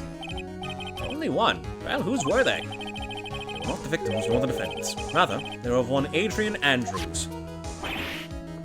What? The man next to the victim is filled with tomato juice bears Andrews' fingerprints. Okay. That is why I said that the person who had discovered the body had left it there. Are we done here, Mr. Wright? Can't believe I fell into another... Wait, can we get another picture of... On Guard's room? I don't think... I'm pretty sure the only one who had tomato juice was Juan, which would mean that she poured it after entering the room. Can't believe I fell into another trap. Miss Andrews was probably holding the glass when she went to see Mr. Cornada.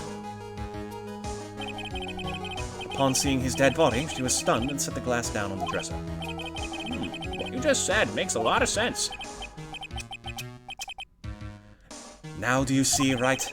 You can't change any part of my scenario as it explains everything all too well. I thought long and hard this past year about what it means to be a prosecutor. From here on out, I will show you the answer I have come to discover. Wait a second, Mr. Edgeworth. I think the prosecution has provided enough evidence for me to enter my verdict. Unfortunately, I cannot allow you to pass judgment yet. The prosecution has yet another witness we would like the court to hear from. Another witness? Yes. Bailiff, please bring in the next witness. What in the world is Mr. Edgeworth thinking? He knows he's already won, but he doesn't care. He just wants the truth. Oh, hello! Wait, does he know? Does he know? Oh, no! Now then, witness, please state your name and occupation.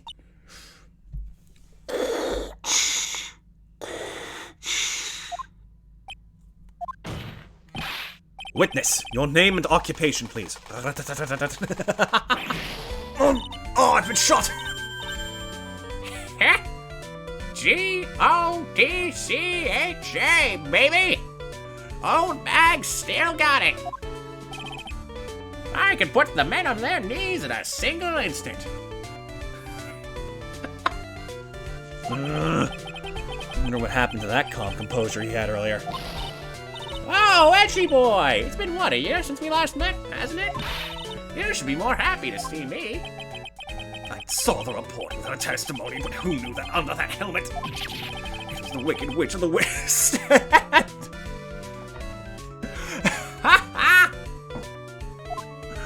The Wicked Witch of the Witness Stand. That's so good. I tell you, this time I know what I'm supposed to do. Like, this is the judge. She's a bit more laid back, but she's very screechy. So today, I'm going to tell you anything and everything, and nothing you can do will stop me, the Reaper Queen. Even things that don't have to do with that terrible crime. Was that the right one? Miss Witness, that terrible crime is all this court needs to know. I've been shot down. Shush! I'm talking to my dear Edgy Wedgie right now. Don't interrupt us, Gramps. Yes, madam. No, please, by all means interrupt her, please. Thank you for the excuse to clear my throat, Edgeworth. Anyway, witness, your testimony, please. It's true what they say, but youth are hot-headed nowadays. Not that I mind at all, Edgy. Now then, what should I start with? The witness was on security detail at the hotel on the night of the murder.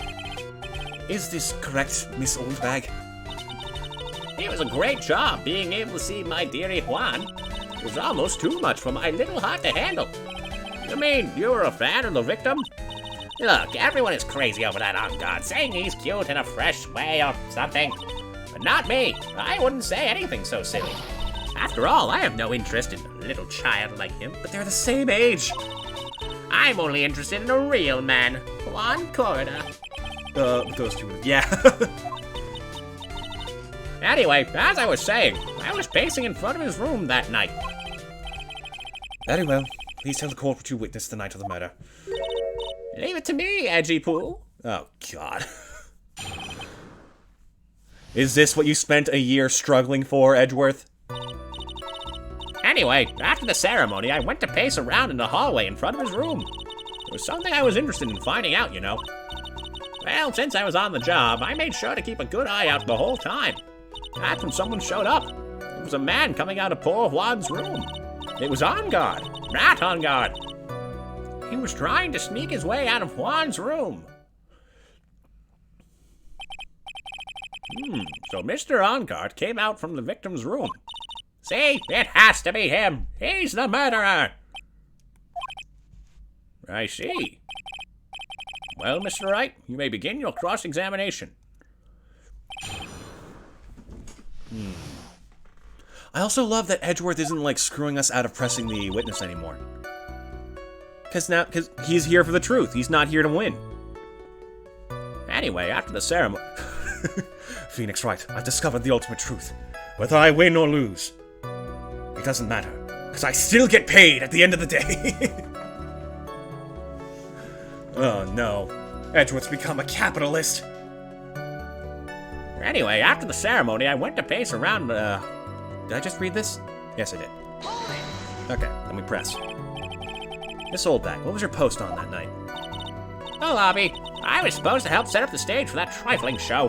But I refused to help, I'll have you know. It was for that lead-headed samurai show. Yeah.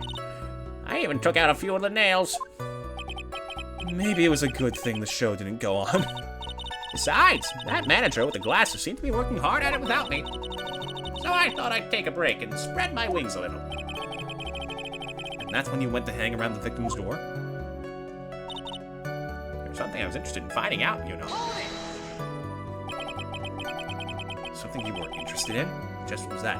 Juan Corona, have you not been paying attention? It's not some little thing I can just go around telling everyone, you know. It's top secret between me and Juan. And Edgy Poo, of course.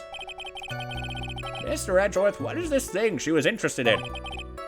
I have no idea. I despise gossip. Hold on, let me take a drink. Getting a little bit dry up in this bitch.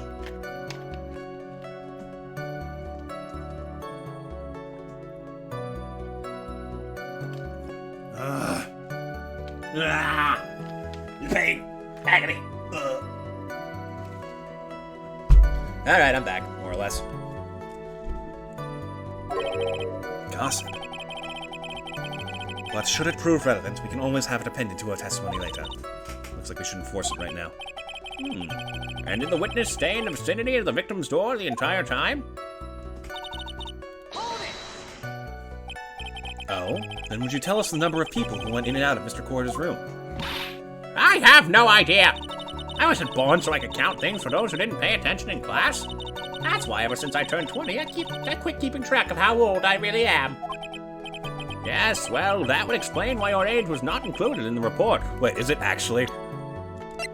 Did they really commit that hard? That's fun. That's fun dedication to the bit. I love it. In any case, the witness then saw someone, correct? That's when someone showed up. It was a man coming out of poor Juan's room. It was on guard. Rat on guard. It was trying to sneak... Oh, wait. Press. Who in the world was that? I'm not allowed to say. This sort of information has to be carefully guarded from the masses, Sonny. The man that came out of Juan's room, he was... Yes, he was. I'm too scared. I can't say his name out loud. What I wouldn't give to have Francisca's whip right about now. Well, I guess I can tell you, since he was such a bad boy anyway. Don't do that. Stop that. He's trying to sneak his way out of Juan's room. Was he now? You saw my client? You sure about that? Yes, he. Really? Annoying brat. When I say I saw someone, I saw that person. How do I get a sense of deja vu? Maybe to avoid a repeat of last year, I should delve into this a bit further.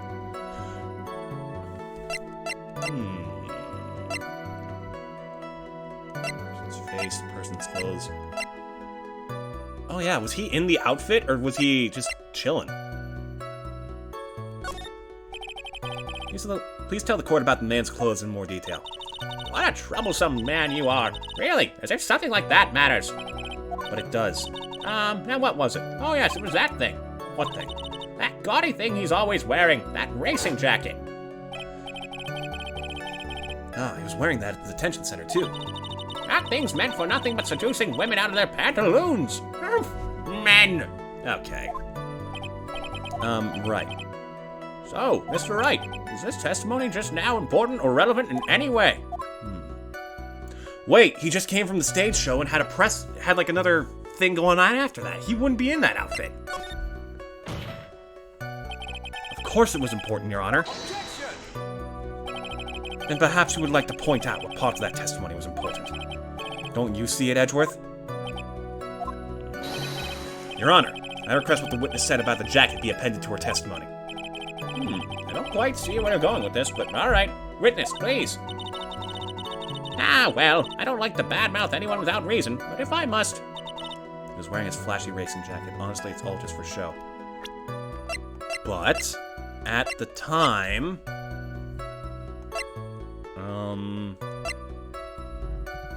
Nicholas Samurai's supposed to confess something after the post-ceremony stage show. Push button, Pawn's autopsy, crime photo.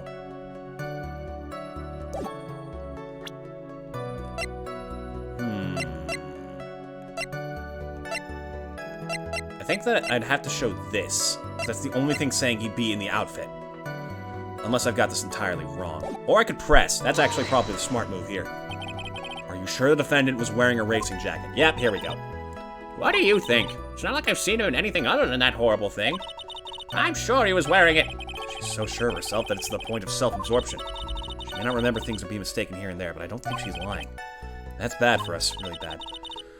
That's how the human mind is. It also has a tendency to jump off topic. She's strayed onto a few interesting side topics this time too, hasn't she? That's what makes her a sweet old lady, right? That's because you're not the one who has to question her. Okay, then I'll press.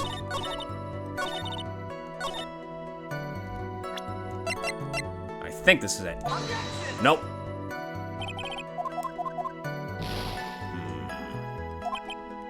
I think my logic's on the right track, but... Let's try this again. Maybe it's changed? Saw my client, are you sure about that? Yes, see. Really? Annoying brat. Oh, I can get more. What did he say? I wasn't paying attention. I thought it was the same dialogue for sure. Yes, see.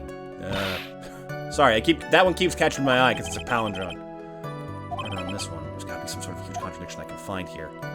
Okay, so it's gotta be this then. Oh! Yeah, okay, maybe the image of him in the costume. God, I'm an idiot. Oh wait, that's not it either. Damn, okay. Oh, gotta move my mouse off of the close stream button. That would suck.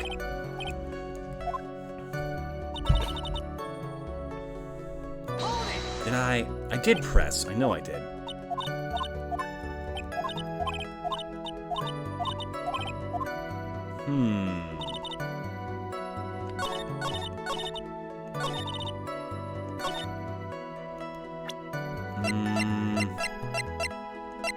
Is there anything else that would indicate he was in that jacket?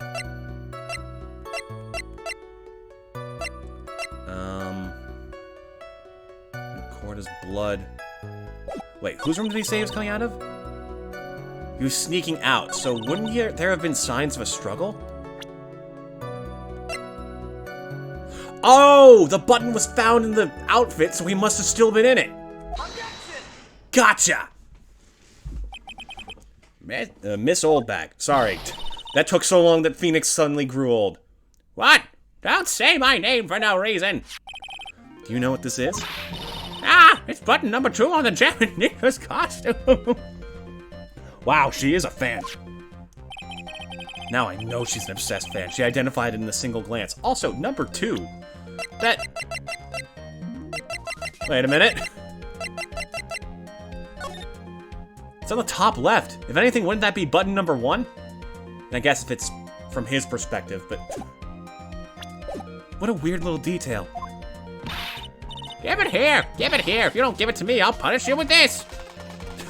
This toy gun! She actually a security guard with that thing? Wow, she really is a die-hard fan to want a button covered in blood. This button was discovered on Mr. On-Guard's body during a full-body search. See? See? This button proves beyond a shadow of a doubt it was that rascal On Guard. He was caught up in the pleats of his nickel samurai Hakama pants. See? See? And On Guard is the nickel samurai. Witness! Now, it may just be me, and I do have an active imagination, but just now, didn't you say that the defendant, Matt On Guard, was wearing his usual racing jacket?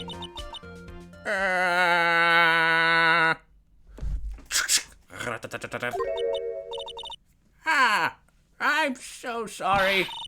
Sorry that you judge people based on what they wear.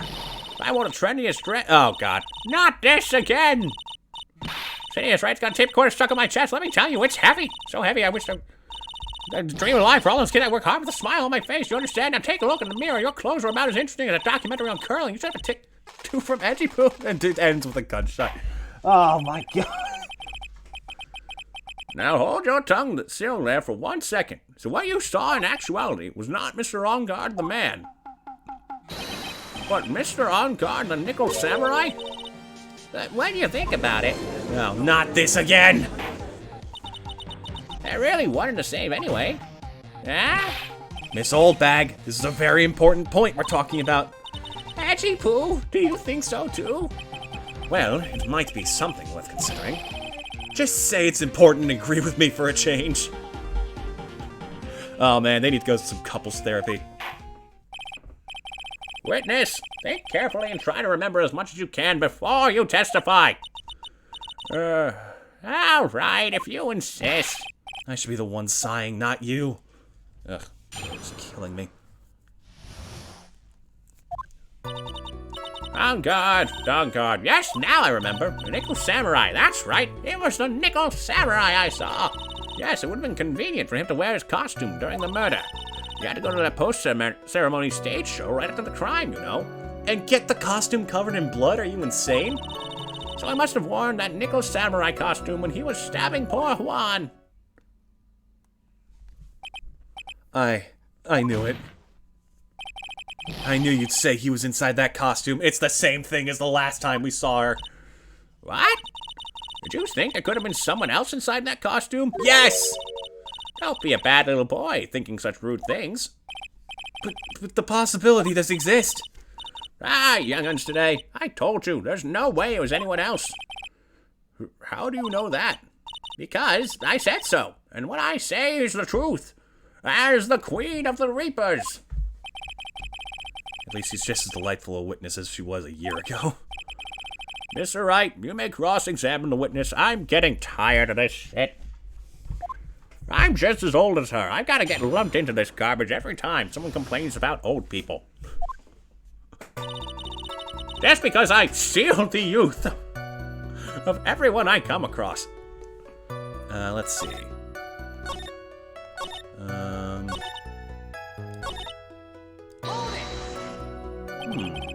Is there anyone else scheduled to appear at the post-ceremony show?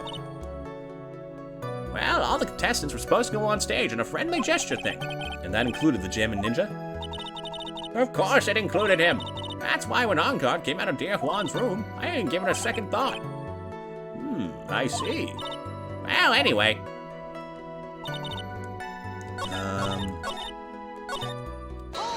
Yes, now I remember what. Would you please get on with your testimony? Watch your language, young man. What sort of tone is that to take with an elder? My youthfulness isn't what it used to be, so you should forgive me for everything. Yeah, some people really do think like that, don't we? If you keep on barking at me like that, I'll start singing at the top of my lungs. Please, no. My lungs can't take that. What? A striking figure by the sea, standing all alone is he. He's the Nickel Samurai. She's actually singing. Someone help my poor ears. Mr. Edgeworth, can you please do something about this racket? Witness, I'll give you a piece of gum later if you'll be good and stick to just the facts. Okay! You promise, right? Right? I'll be sending the bill for the chewing gum to your office at a later date. Worth it. Remind me to send you a thank you note later too, Edgeworth. Old chum. Oh, it's so good. Oh, no wait, meant to press that. Be a little more careful with your testimony, please. Not too long ago, you said he was wearing his racing jacket, and now he's not? Not too long ago. And let me ask you this. When you were itty bitty, what was your grand dream? Huh? What did you want to be when you grew up, whippersnapper? My dream, huh? Well, I, wanted to be Judge Wagner, hero of the public's court. So what? See? And look at where you are now. You're not Judge Wagner, are you? Are you? Well, what I said earlier. Who puts any weight into things like that? The now is everything. I can't be held responsible for the past. So long as I'm not doing it in the moment, I didn't commit murder. Since when did court become theatrics over testimonies? Since we started playing Ace Attorney, Phoenix, keep up. All that matters is that man was inside the costume. Isn't that enough? It's not. I doubt it would be convenient. And why would that be? That way, no one can see his face, of course. But there's still no advantage for him that I can see. In fact, you would think the costume would make him stand out all the more. You are such an annoying child, you know that. You disagree with everything I say. Isn't that what you're always doing to me? I got it. Maybe it was more troublesome for him to change in and out of his costume. That's actually a fair point. Okay, we pressed this one, we didn't press this one. So let me ask you one last time. The person you saw, it really was the Nickel Samurai. As showy as ever. Haven't I been saying that from the very beginning? Can I throw in the towel yet? Can I throw her out the window yet? You don't need to think too hard on this one. You can throw her out the window whenever you want, Phoenix. No one here will mind. There's a contradiction in your testimony, and it's sitting in plain sight. The question is what the contradiction means for us. Well, I have to figure out what you're talking about first, but okay. Okay, contradiction.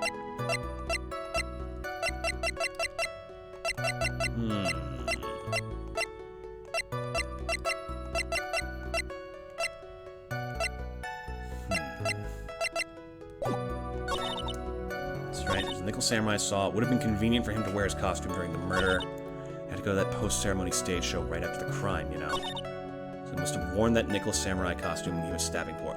Aha! Otherwise, it wouldn't have the fingerprints. Objection! Stab her there. Please take a look at this. It'll be the last thing you see. Yeah, so it's a knife. Big deal. If you're trying to scare me with that, I have you. Oh my god. I can't keep up with this. No, that's not my intention at all. Maybe not for you, Phoenix, but it is for me. That's the knife that was used in the murder, correct? Your Honor, do you know why this piece of evidence is important to this case? You don't even have to ask. It's because the defendant's fingerprints are on it. Oh, wait, but if it came from when he was wearing when he was eating the steak, he would have had unless he didn't take the costume off at all. In which case, the fingerprints would have never ended up on it, period. Curious. Is that what you're driving at? That is exactly what I am driving at.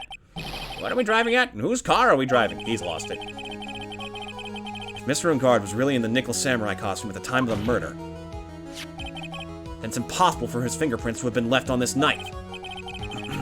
Actually, it would have wiped all previous fingerprints on this knife right off. Really? What? Would he really have wiped off fingerprints with his sharp, bladed, metallic hands? I mean, unless he's left-handed, which I don't think he is. Dang it, now I'm curious. Oh wait, actually, hold on. Where's the... Yeah, facing Juan, the knife is on the left side, so he'd have to be left-handed. Oh! That's shockingly good detail. What the hell? Oh my god. They went above and beyond with this case. Holy crap.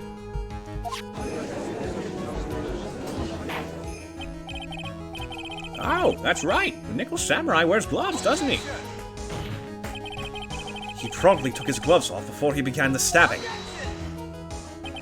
And why would he do something like that? To leave his prints on the murder weapon? You tell him, Phoenix. There's no way he would do something like that. However, there is one possibility, and let's hear your possibility. It's very simple. The defendant went to the victim's room while in costume as the Nickel Samurai. At that time, the defendant held no intent to murder. He was probably just going to relax and talk with the victim about the stage show. But if that's the case, it's not premeditated. Which is why he took his gloves off. But the murder still did take place, and if he Brought the knife over, then he would have had to go there with the intent of murder. It's well known that there was bad blood between the defendant and the victim. Yes, I have heard that before. Well, Mr. Wright, what do you have to say about Mr. Edgeworth's theory? So let me get this straight. Edgeworth's theory goes like this. When the defendant went to the victim's room, he had no intention of killing him. Now, up to this point, are there any problems with this theory? There is a contradiction. Think about it one more time. But now I'm curious. This theory contradicts something in an earlier testimony. What are you babbling about? Now, for argument's sake, let's suppose Mr. On Guard was a killer. If that's the case, I think it's impossible for the killer to have gone to the victim's room without intent. Because he brought the knife? Are you gonna really ask me to present the same thing twice? That always... It's like having multiple choice answers on a test. Surely it's not this thing again! I think it is. This knife. This was used by Mr. On Guard at dinner. Yes, we did establish that. Which means that if my client was in fact the killer, then he brought this knife with him when he went to visit Mr. Corrida. I suppose. However, you just said it yourself. At the time, the defendant held no intent to murder. If that were true, then why would he bring a knife? He wouldn't, would he?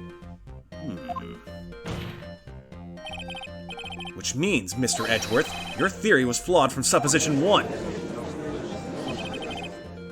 And one more thing. If the murderer was wearing the costume at the time of the murder, then there should be glove marks left on the knife. Glove? Which means the defendant's fingerprints shouldn't be all over it like bees on a hive. And that brings me to my final point. This knife was planted by the real killer to hide their identity and mislead us. Order! Order, I say! Order in the court! Was this knife really planted by the killer? Why would a murderer do such a thing? To frame Matt On Guard? Excuse me? Did I not just say this? It's to frame my client, Mr. On Guard, of course. To frame? Aren't you forcing the interpretation just a little too hard on this one? But we just established that the witness saw the Nickel Samurai in costume, and if that were true, then there shouldn't be a single fingerprint on this knife. Witness! Whoops, better skedaddle. It looks like I've made your life a tiny bit more difficult, huh, Edgy Poo? Witness, did you or did you not really see the Nickel Samurai? Well, I guess at first I might have forgotten, but... Are you saying you mixed up Mr. On Guard with the Nickel Samurai, his character on TV? But I mean, I can't really do anything about that now. Look, I was waiting around in front of their doors because, well, I wasn't waiting around for the Nickel Samurai, that's for sure. She wasn't waiting for the Nickel Samurai. Alright then. Who were you waiting around for then? That's top secret to anyone outside of security. I have a feeling that you were waiting for Mr. Juan Corrida. Am I correct, witness? Ha ha ha ha. The way you think, you are a sad amateur with a terrible case of nearsightedness. What? Now listen to you. You listen to me, sir. I'm a woman. Oh. Okay, maybe you got me on the nearsightedness bit. Amateur? Me? What am I an amateur of? So Oldbag was waiting around in front of the victim's room. But it doesn't sound like she was waiting to catch a glimpse of Mr. Corrida. Maybe Phoenix. Maybe the Oldbag was waiting around for that person. That's who I think Mia's hinting at. It's certainly possible. Miss Oldbag, you were waiting for this person to come out of the victim's room, weren't you? Profiles. There you are. Who is this person? This is Adrian Andrews, Mr. On Guard's manager. But why would the defendant's manager be in the victim's room? It seems that this is the latest rumor in circulation, Your Honor. Sorry, I forgot about Edgeworth's voice. Oh, this is... Ah, I see.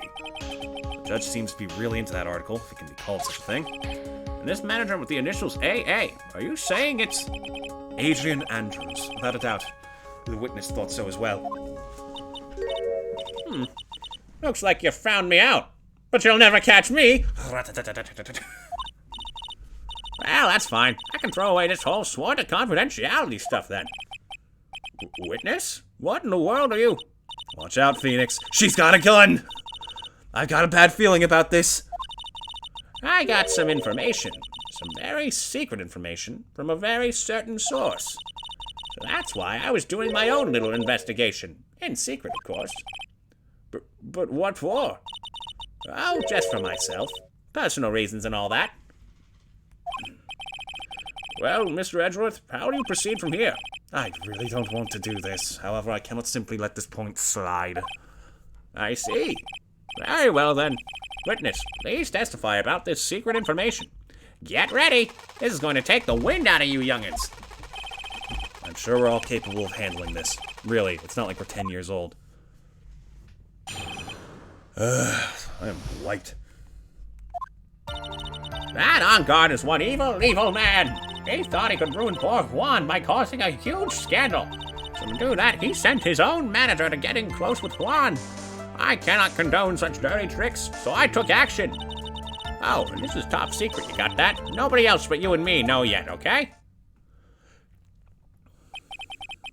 The defendant sent his manager? What a distasteful topic for this court. What? Nobody's above gossip. And isn't there a saying? The truth is never pleasant. Never heard that one before. Mr. Edgeworth, what about this Adrian Andrews person? We have looked into this matter and found the truth the article proposes is, in fact, baseless gossip. Should this be true, and this proves that the defendant did bear ill will toward the victim. So this means I have to smash this rumor once and for all. Now then, Mr. Wright, you may cross-examine the witness. Be careful, the old bag seems rather excited right now. That's right! On guard is nothing but your average foul-blooded youth. Well, as the old saying goes, you gotta burn old bags with fire. What? What kind of saying is that? Time to fire up the afterburners and hit the highway to the danger zone. What? Huh?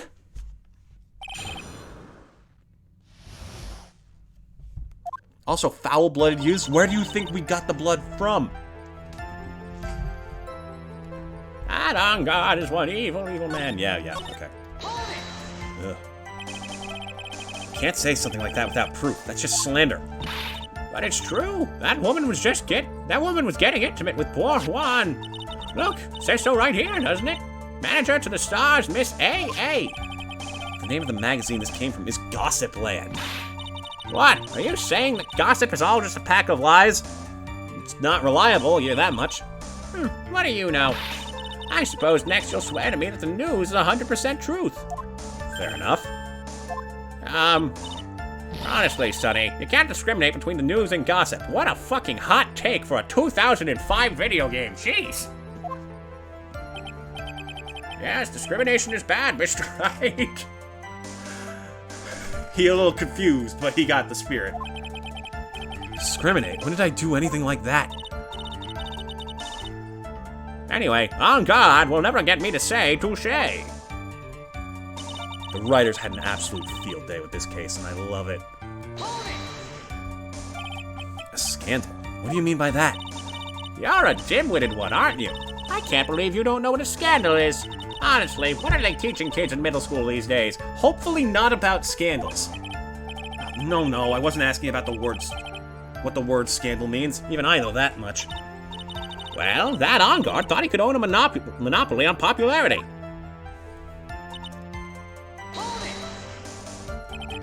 You don't have any proof that Mr. Ungard did any such thing. You must be suffering from shock. The shock of hearing the truth. You've been red-pilled. That's what these little things in my hair are. Oh my god. Now, since you're in so much shock, you can't do anything right. You're right, I can't do anything, but boy, do I wish I could do something about you. Alright then, Sonny. Show me what you got.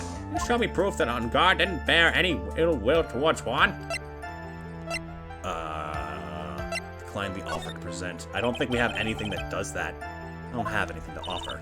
See? Just as I thought. You were lecturing me about saying things without proof.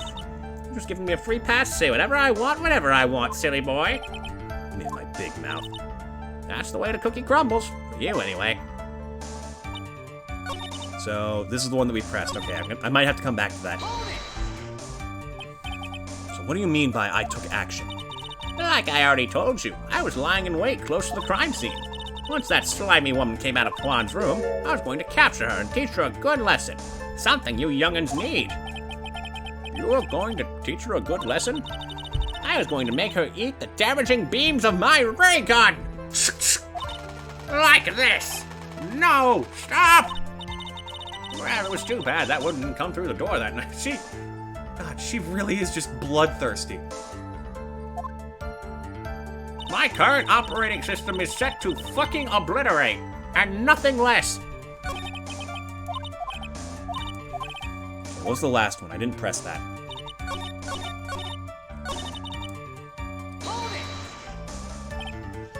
Wait! What? I'm a busy woman. Tea time with the kids is over. Secret information that no one else knows yet. If that's true, then how do you know this secret information? Huh? Well, that's because I'm a pro. Yes, that's it. Oh, here we go. This is it. I've been waiting for this part. It's a secret. Even if you drill a hole in my brain, you'll never find out. Especially if you were to try and suck it out with a straw. Did someone call? Well, that old bat. I know how. So no one else is supposed to know this secret information, correct? If that's true, then why do you know it, Miss Oldbag? Why are you looking at me like that? Stop it! Witness! I hate to say it, but this is how you came to acquire secret info, isn't it? Yep. Lotta's camera was in fact stolen. The investigative photographer, Lotta Hart. Oh, yes, I remember that mischievous girl. She reported that she had lost a certain note she had written to herself. She reported such a thing? On that piece of paper, she had written down some of her impressions about the relationship between the victim and Miss Andrews. What? Outrageous ideas, you say? No, I said impressions. Then everything written on this piece of paper is completely meaningless? Aha! That's it! That's the note! Ah! Uh-oh. Ah! No, you see, this is something completely different. This is my top secret list of groceries to buy. Then you're the one who took Miss Hart's note. I'm a huge fan of Juan's, that's why. That infamous puffy-haired whippersnapper. She's working with that evil On Guard. She said so herself. On Guard, I'm his sidekick. She was so happy, smiling like a silly duck. I was only checking what she had written. Not true. Patchy Poo, you believe me, don't you? I was only trying to help out like the angel I am. It's only one little piece of paper. I've never taken anything else before. You really should come with a supply of cheese to match your vintage wine. Based. God, I missed Edgeworth. Well, it was only a piece of paper. I suppose we can overlook this just this once. She looks like she's really sorry. Should I forgive her? Pile on more, because that's not all she took. If I let up on her now, she'll get away. I have to find some way to inflict a deafening blow to the prosecution. Witness! You said that the only thing you stole was that note. Is this correct? Stole? Why don't you listen more carefully, you annoying brat? I saved this piece of paper from the terrible, lonely trash can. That's all. You're lying, damn it, and I can prove it. He's done with her shit. Are you putting my credibility under scrutiny again? Yes! Miss Oldbag, I don't believe that the note is the only thing you stole that night. The rest of the camera. Miss Oldbag, That note was with a camera inside its case, wasn't it? A camera? Yesterday, Lotta Hart was raising a huge stink over her camera.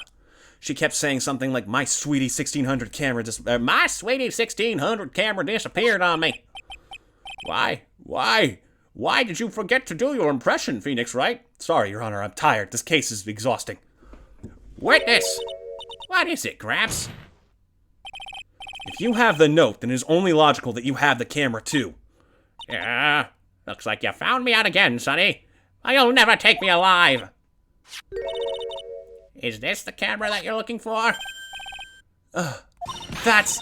What? Even though I look like this, I'm still a person, you know. I still eat meals like you. I fall in love and borrow things from people. I think your definition of borrow is a little off. I saw that woman's business card, and that's when I noticed it said, Slimebag Celebrity Photographer Extraordinaire. Well, when I saw that, I had to know what sort of picture she had taken. I'm a professional security guard. It's my business to know these things. Yeah, no, it's not. Bailiff, check this camera's photos. Hurry, we must examine them at once. Ugh, I hope we get a break soon. I can't keep this going for much longer. Well, Mr. Edgeworth, what do we have? There's only one photo that seems to be relevant to this case. Please present it to the court. There it is. This is the Nickel Samurai. See, I told you. That's the guy I saw.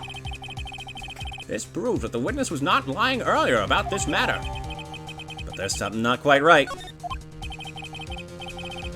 What does all this mean, Mr. Edgeworth? This photo by itself does not prove that the person in it is the defendant. However, in his own confession, Mr. On Guard clearly stated that... excuse me. At the time of the murder, he was still in his Nickel Samurai costume. If that is the case, then this Nickel Samurai is... the defendant. How did it come to this? I think this brings us to the end. We've examined every piece of evidence thoroughly. Final comments, Mr. Wright. The court will consider them before we close. Do you agree that this photo is decisive evidence against your client? If this photo really is decisive, then we're done for. If I raise an objection here and blow it, then I would put Maya's life in jeopardy. I can't make a mistake here. There's only one road out of this mess. This photo that Lotta took, there's something very, very strange with it. If we look here, you can clearly see his legs and his feet. But in this image, the pants are too big. They're dragging along the floor. There's something strange with this photo. I knew this was coming, right? Your thoughts, Mr. Edgeworth? I think we can all agree there's nothing strange with this photo. There's no way for the defense to debunk this photo, even with a bunker buster. Debunk with a bunker buster? Is that what you're planning to do, Mr. Wright? Everyone take cover! Anyway, please look at the photo one more time. If you really believe you can honestly find something wrong with this photo, then you should only need one chance, correct? Well, I have to find something wrong with this photo. I can't let this chance go by. Where in the heck did she take this photo from anyway? It's all out of focus. Why can't she take a good shot, especially when it counts? Now then, let's hear your objection. What about this photo is strange? Okay, careful. Don't mash buttons. The pant leg, Your Honor. Oh, no. Oh, don't take it. My sticks are still a little bit drifty. I'd like to direct this court's attention to this one area right here. What are you pointing to? His ankles? How scandalous. If you could see this person's ankles, that would be one thing. However, you can't. And what does that mean? The costume person in this photo could not have been Mr. On Guard. What is the meaning of this? I wonder if you would care to elaborate, with actual facts, that is. Let's take a look at the Nickel Samurai's poster. There we go. I don't even have to show it. Please pay particular attention to the area around the bottom of the hakama. His socks. You can see his socks. They post this on television? Dear Lord. Exactly. However, in this photo, Nickel Samurai is clearly holding a comma up just to walk. It doesn't look like he's holding anything, but sure. There's only one explanation for this. The person inside this costume is clearly much shorter than defendant.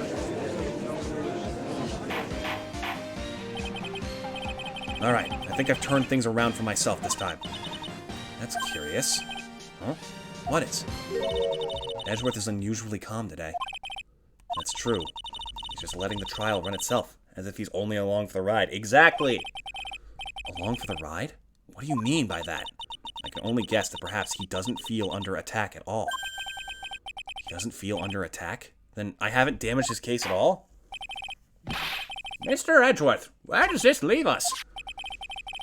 If the person in this photo is not Matt Ongard, then everything the prosecution has tried to prove has become meaningless.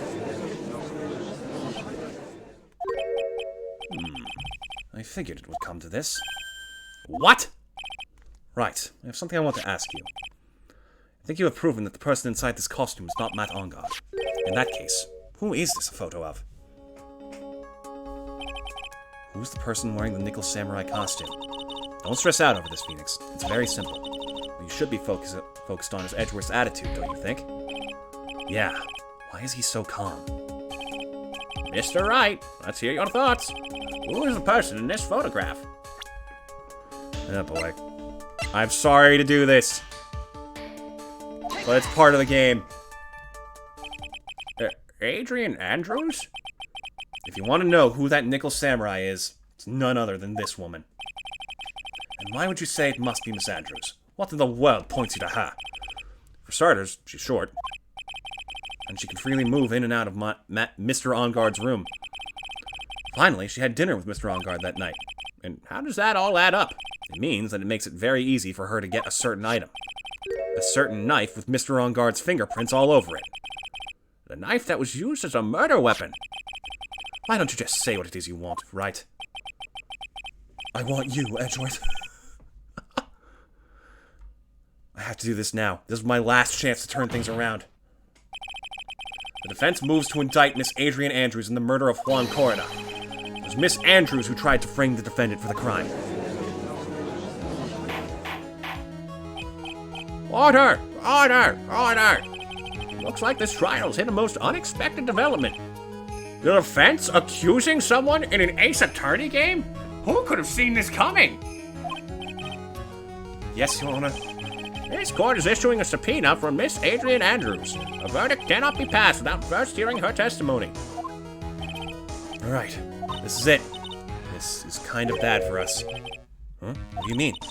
If Adrian Andrews is summoned to court as a witness, it means that the trial will go on for another day. One more day? Ah! If I don't get a verdict today, then Maya... Now then, we shall set Miss Andrews' testimony for tomorrow. What am I supposed to do? The judge is about to adjourn the court. Well, we have to do something. Now then. Please, Your Honor, continue the trial. You must pass a verdict today. I can't do that. We cannot hear Miss Andrews' testimony if she is not... Ah. I abhor wasting such valuable time. Edgeworth? Your Honor, I request that you please continue with today's trial. But... we cannot continue due to this unexpected development. Unexpected development? I think you underestimate me, Your Honor. And what do you mean by that? That Mr. Phoenix Wright would slave his way to subpoenaing Miss Adrian Andrews is all happening according to plan. Even if Wright was a bit slow to catch on. What? You've been playing 5D chess against us. What is the meaning of your statement, Mr. Edgeworth? Miss Adrian Andrews is currently waiting in the prosecution's lobby. She is the next witness. Everything was planned out in advance by that man? Somehow I knew there was no way Edgeworth would overlook Miss Andrews. Looks like this battle is far from over. Exactly. Very well. We will call the next witness. However, before we proceed, we shall take a 10-minute recess. Ah, perfect. Please prepare your witness in that time, Mr. Edgeworth. The court will now take a 10-minute recess. My throat. Oh. Yeah, this is gonna be the case that keeps me from doing another Ace Attorney game for a bit. Dear Lord. Okay. We're gonna save here. And save here because I'm paranoid. And chat. This is fun. This has been very fun. I'm having an absolute blast. It's so much better than the circus case. Oh my god. Alright. That being said, let's find you guys someone to raid.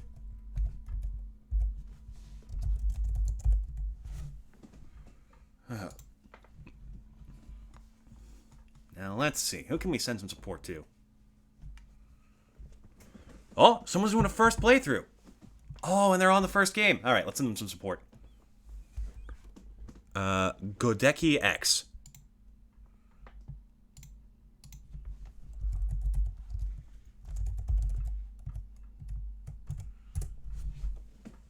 Alright, chat. Make sure to be nice and supportive. Try not to spoil anything for them. And I will see you again tomorrow with either... Actually, you know what? I'll leave it a surprise. Because it is a new playthrough. Until then, you all take care, and I'll see you again soon. Goodbye!